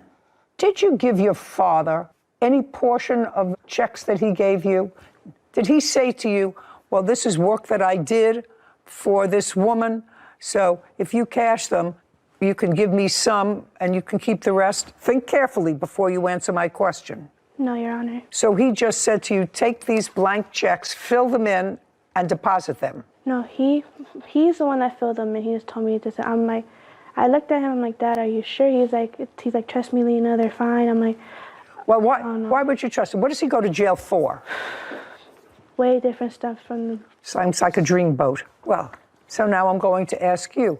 You took this money out, and what'd you do with it? Paid bills, bought stuff I needed for my daughter. Like what? Diapers, clothes, shoes, saving just in case I needed some more stuff for her, but I really didn't save. Took her to places just to get her out the house, and, well, also. Well, what happened when your grandmother told you that the checks were bad? Did she tell you at one time that all the checks were bad, or did she tell you over a series of times? She told me twice. The first time was $400 something. I was like, okay, I didn't know because I was trying to get into my account. I didn't know about it. I'm like, okay. She's like, are you going to pay it so it won't come back on me? I'm like, yes, I will pay it. You're talking very fast. Sorry. I said to my grandmother, and my grandmother said to me, $400 is they're discounting because it was a bad check. And that must have been one of the first checks. Yes. And you said? I told her I will pay it back once my next paycheck goes through. You will pay back what? The $400. I'm not exact how much it was, but I know it was $400, maybe okay. 50 something. So now you know that the checks that your father was giving you are bad. Yes. That's with only $400 in it. Because you said to her, well, I'll pay you back because you've been using that money to take care of you. Yes. In addition to the money that you're earning. Yes. you were using the money that your great-grandmother was earning to take care of you. So now you find out that the checks are bad, but your father gives you other checks. Did your father give you other checks? No, not after everything happened. Because once everything started to happen. No, when he gave you the $400 check and the $400 check was returned, and you said, I will replace it once I get to work. There is more than one check here. Why did you continue to deposit checks? Well, when they all came back to me about, oh, negative this, I was like, okay, what's going on? I checked and it said how the checks were bad. Again, I didn't know that they were bad, so when I saw it, I was like, okay, I had to find a way to pay it back so, my great-grandmother won't get mad and no one else will have to get involved. Do you want to tell me how much you owe the bank? Okay, Your Honor. I went to the bank on the 23rd. Now, just tell me how much you owe to the bank. It's $3,600. That's what they did. Okay. At this time, I've been paying on it. At this time, it's $2,300 and some change. I'm sorry. But you've been paying on it. Yes, ma'am. And it started at $3,600. Yes, ma'am. Did your great-granddaughter pay you any money towards it? No, she did not. Why not? Well, I was going to pay it back, but then she had my Aunt Janae come into my house and take a lot of my electronics. Maud Gatlin is accusing her 18-year-old great-granddaughter, Angelina Marshall, of cashing fraudulent checks with her account. Angelina claims her electronics were sold to pay for the debt. Now, she took what electronics? She took 3 of our TVs. Now, you bought those TVs with this money? No, all the stuff that she took was bought way before any of this happened. My PlayStation, my daughter's tablet, my Apple laptop, my daughter's laptop, 2 of my speakers, and 3 of our TVs. And did she sell them, do you know? From what I know she's probably sold a little bit of it. I'm not really sure. Well, then I think that that's something you have to take up. You can take that up with your aunt. And that's how we start putting some of the money into the bank of the $430. It was from some of the electronics. Okay, so with regard to the $3,900, you paid off $400? No, it was $3,600. And when I seen it that day, I looked on my phone, it was $3,000 and something. I went to the bank and asked them, what in the world is going on with my account? No, I got exactly what happened and I've laid it out. After you sold the electronics that your daughter took. Yes, Janae. That your daughter took from their house and you sold them. How much were you able to put in the bank with the sold electronics? It was $430 and she didn't take it. She was told to take it. I don't care whether she took it or not. It doesn't matter to me. $430. And they deleted all of my different accounts that I had within my accounts of $103 and $107.53. I had other little accounts that... Just a second, you owed $3,600. Yes, that's what the bank Just to say, said. the bank said, and you put back in to satisfy the bad checks $430. Exactly. So what's owed to you is $3,200, $3,270. And then I put another $100 on it in December because of the fact the credit people came to me and told me if I don't put something No. in this account. I just want to know what's left. Okay. What's left after the $430. Okay. As of today. 3170. Thank you. 3,600 minus the 430. Yeah, great. Thank you. Okay. As of today, it's $2,252.04. I am going to make you whole. Okay. Not the money that you paid in yourself. Okay. What I want to know is how much money you paid in. 0. No, I did pay some in because of my paychecks that did go through at the time after everything happened because I did continue working. No, these were bad checks. These were the bad checks. They're owed $3,600. Yes, but I did put a little bit money in. Well, how much? Only one of my checks went in, which was probably not even worth $100. Well, I'm not interested in it. It was I'm not interested in it. $62 to be exact. Sorry. I'm not interested in it. Virtually no money, with the exception of perhaps one paycheck, which amounted to about $100, was put in by you. Yes. Is that right? Yes. Okay. So the question is whether I believe that, A, you knew or should have known that these were bad checks. And I think you're a pretty smart girl, given your father's history. He gives you these checks, 2 in one day, one's for $1,200, one's for $600, one's for $300. You say, Dad, where'd you get this money from? And if you're putting your money into the bank, your money from work, which is a very good thing, that's fine, but I'm going to save up that money. I'm not going to buy electronics. I'm not going to buy anything else for the house. What I'm going to do is save that money, or at least see what happens with it. So I would have said to myself, this doesn't look right. I don't know, or I have to ask my father, who's writing all these checks. She's somebody he works for, or is it somebody whose checks he stole? Do you understand? Yes, Your Honor. Great. Judgment for the plaintiff in the amount of $3170. Thank you very much. We're done. This court is adjourned. What they did to us was way worse than what I did to them. It was very hurtful, and I'm still in the stress mode about it. They took all of our electronics, our TVs, my PlayStation, laptops, and speakers. The truth is, I have a video showing that my niece actually voluntarily gave me all the electronics to be taken care of. She said she was going to do it, and she wasn't going to do it, which is the reason why I took the items to have everything taken care of from my mom. My thing is, the property that she took, we bought that a couple of years back.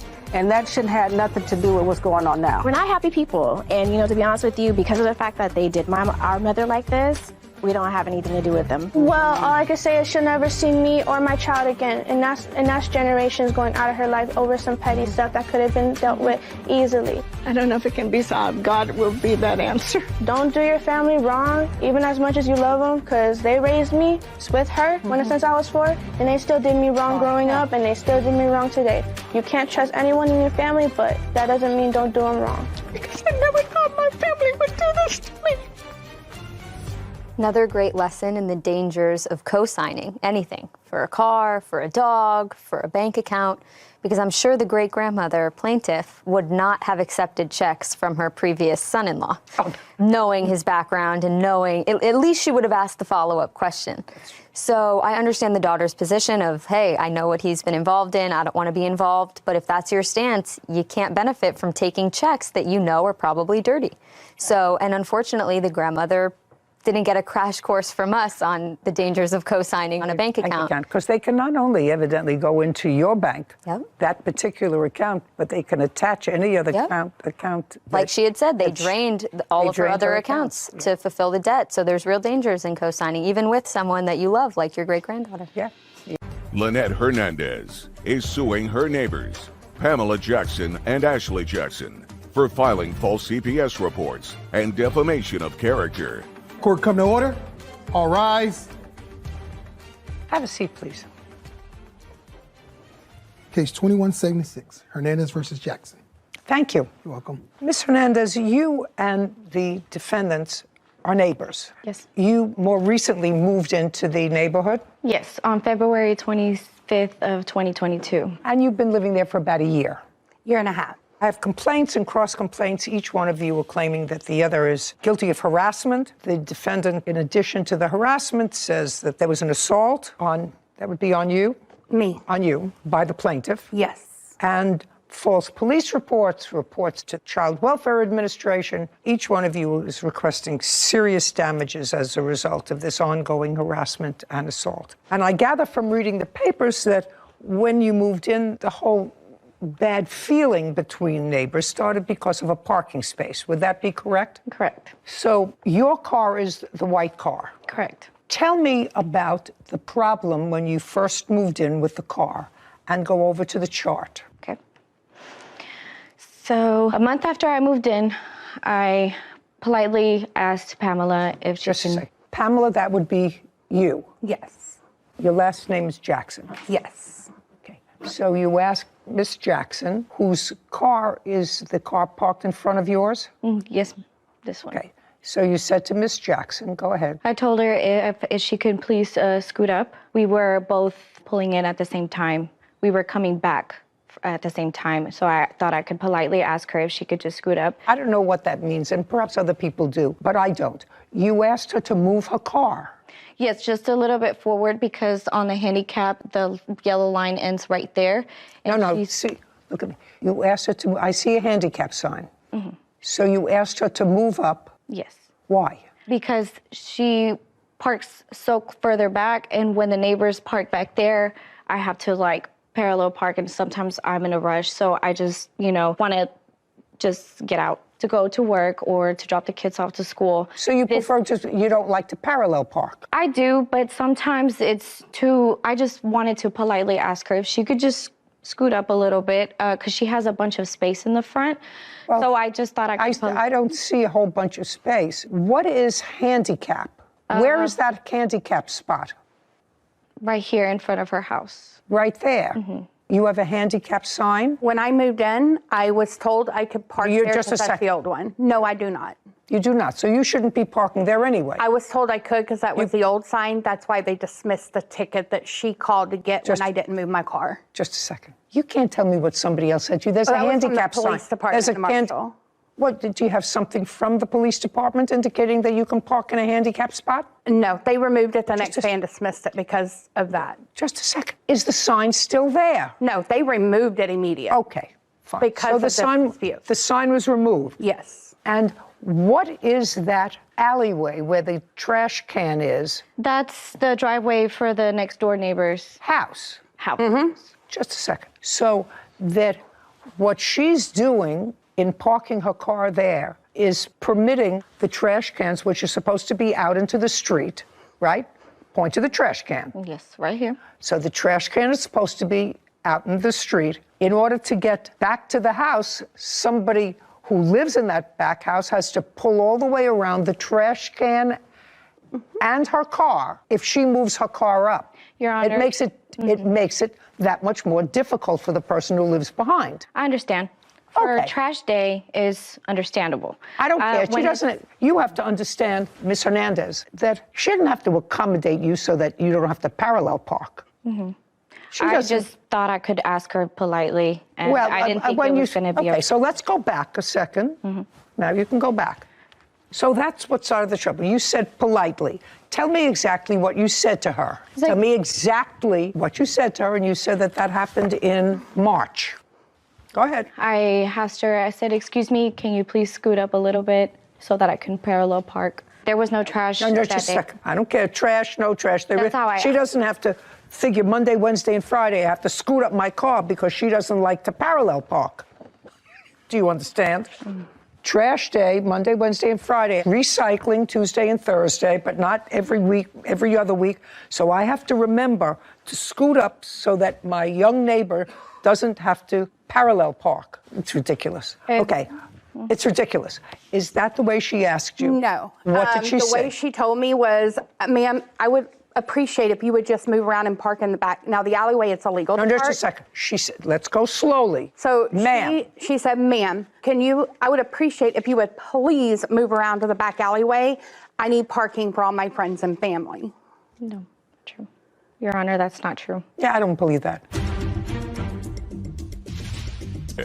Claims her neighbor, Pamela Jackson, filed false CPS reports and defamed her. Pamela is countersuing for an assault. Okay, she asked you to move. And you said to her, your response to her was, it's a public street, I'll park where I want to park. I tried to explain to her I have arthritis, so if you'll see, I park where I can walk around my car and go up the walkway. I don't care. You don't have to justify it to me. I asked you the question. You responded what? What did you... The way I responded was for... Think. If you don't remember, say I don't remember. Don't make it up. I remember because I've stated this the whole time. Every time, even the police have sat there and asked why I parked there because she's called the police over this multiple times. I have even explained to them I park the way I do. I want you to tell me. I told her, I says, I'm older. I have arthritis. I park where I do to be able to use my walkway. Her response was, you'll have a better access to your walkway if you pull up. I said, no, the person on my passenger side would. Then I have to go up in the grass. I need a walkway for stability because I've already had one fall. Okay, whatever. You told her I can't accommodate you. Yes. Your Honor, that's not true because it didn't take that long. She got in her car and she actually got in and she scooted up. And she moved up a little bit. She moved up a little bit because the trash can wasn't there. Okay, so you asked her, ma'am, could you move up a little bit? And so what you're telling me is she accommodated you. She did. And she didn't say anything to you. So I thought it was okay. And then what happened? And then whenever I was parking, I got off and I told her, I was like, thank you. And then that's when she got upset. No. In March, what you're saying is you asked her to scoot up, and she did. And she did. When was the next date that something happened with the car? April 6th, she called the cops for the first time because she parked, that's how she parked. She parked very close to my car, as you can see on the picture. She started parking close to me like that. She called the cops for the first time. Just a second. That photograph was taken April 6th? Yes, ma'am. Of 2022? Yes, ma'am. Okay. And you were parked right in front of your house? Yes, ma'am. First. And she parked in front of you? Correct. And you're telling me that she called the police? Correct. Is that correct? No. Okay. Show me that she called the police on April 6th. She did? She called the police and then she was telling them that... No. Can't tell me what she was telling them. I want to see where she called the police on April 6th. She said she didn't. Is that what you just said to me? I called the police. I'm not the one that parked. I was already parked there when she pulled up on me. I called the police because she tapped my back end before she pulled back. Incorrect. Okay, so you were parked there already? I was already there, and it's an ongoing issue for months. She would pull up on me and sometimes tap my bumper. And you were in the car? I wasn't in the car. I was inside. So you just saw her parked very close to you? I saw her tap my bumper. Okay, and that's when you called the police? Yes. Okay. And she knew because she was recording me calling them. Do you have that? It's even on her TikTok. I'd like to see. I do, because she was lying to them and said that I hit her car, and I did not hit her car. Which shows she was the one pulling in. Well, but the scenario that she's telling Ms. Hernandez, that she's telling me, is different from what you told me. So let's get it clear. Was her car parked there first or yours?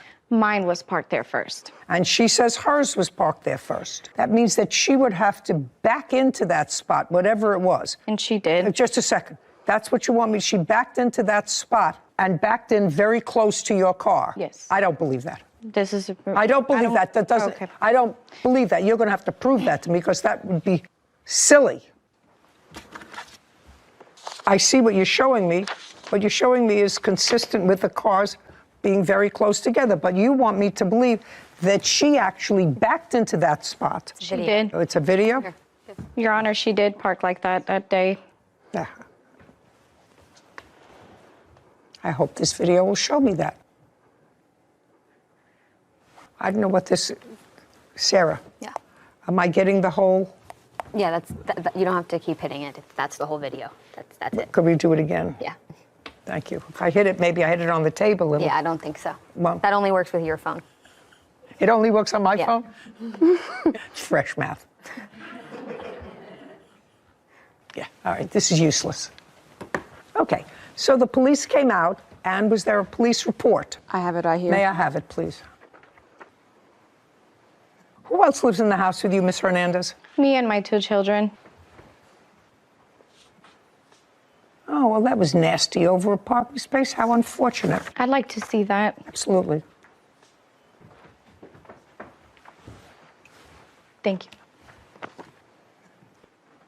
Oh, yes.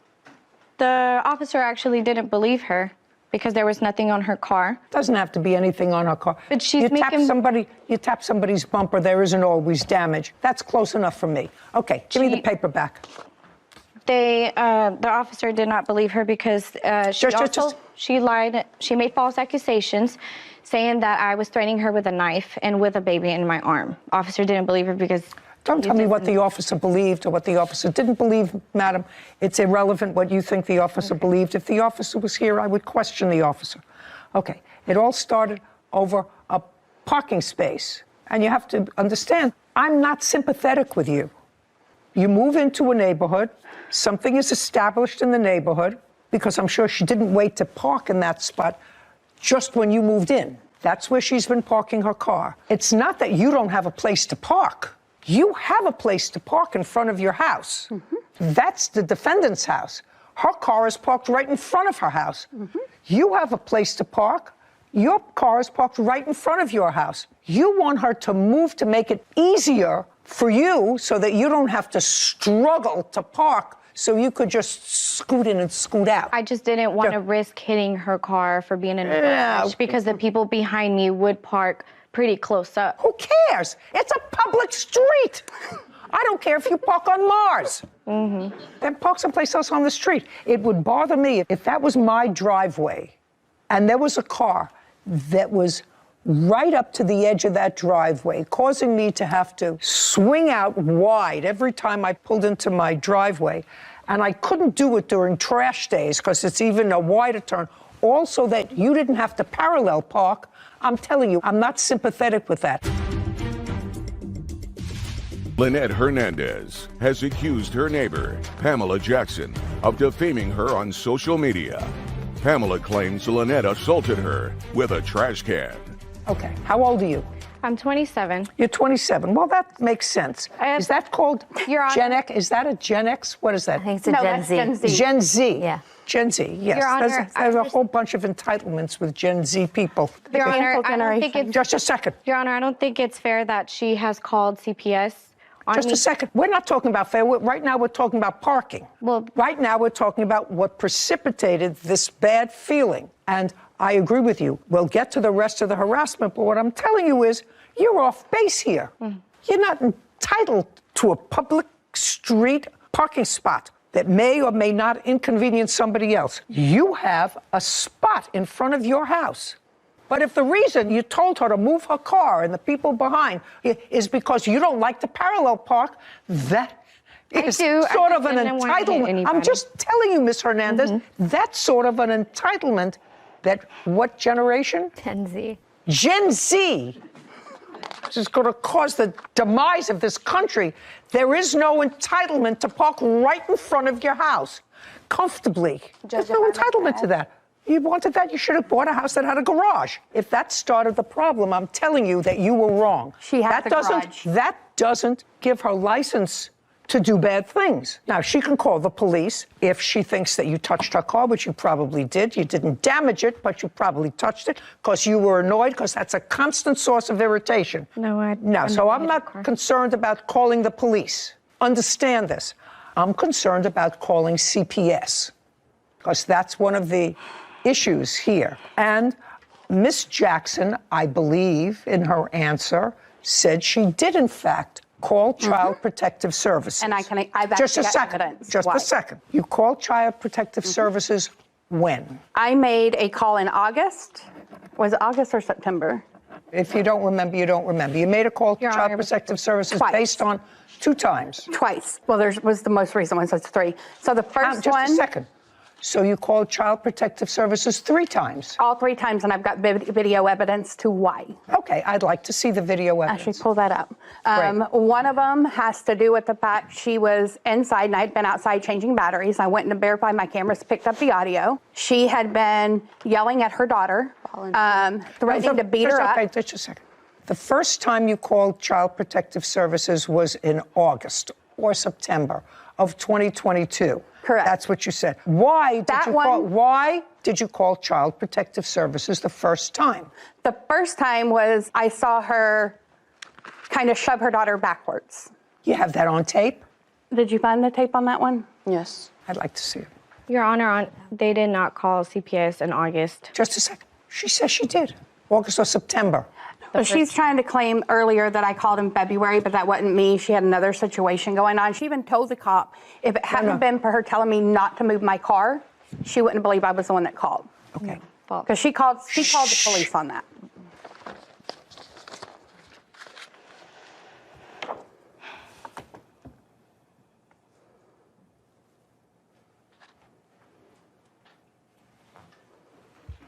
I don't see anything sufficient for you to call CPS the first time on that. That was a motion with a hand. Child didn't fall. There had been a bunch of yelling out before that. I don't care. That's an overkill. What's next? When's the next time? The next time I called, and she's got the video. She can pull up for you. She was inside. I was changing my battery. She yelled at her daughter to get down. Where was her daughter? They were inside. So you heard her yelling at her daughter? Heard her yelling at her daughter to get down, or next time she does it, she's going to beat her up, and then we heard break your neck. Okay, and you videoed that? Yes, we even showed that to the police. Okay, Your Honor, I'd like to see it. looking at it. So far, you.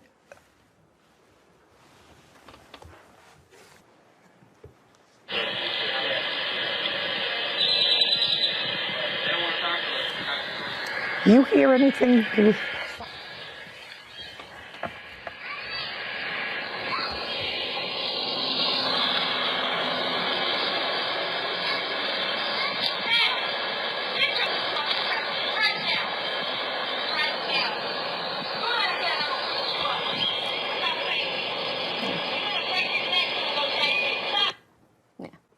She says, Your Honor, I'm gonna that's beat you not up, me. and if you don't listen, I'm going to break your neck. Okay. How old is your daughter? That's not me. My Who is daughter's it? 7. Whose voice is it coming from your house? It's not me. It's the Whose neighbor that was on the corner. What? That's not me. My daughter's name or my son's name is Cam. She said, Cam. No, she didn't. You could listen to it again and it's going to say Cam. That's not me. That was the person that's in the. Nobody You want me to has just any listen kids. to it? Yes, they do.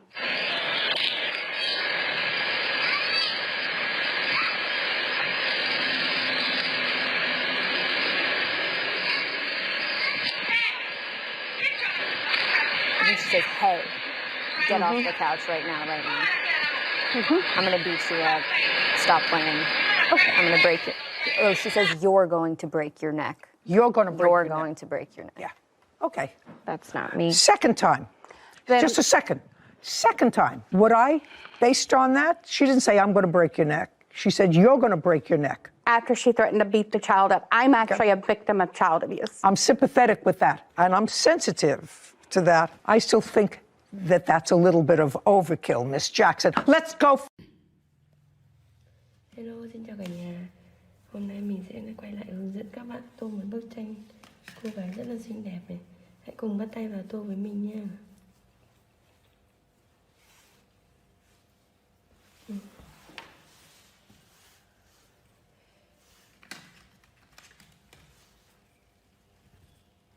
Mình sẽ chọn chiếc áo màu xanh này.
Mình sẽ chọn mái tóc màu nâu.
Cái vòng cổ rất là xinh.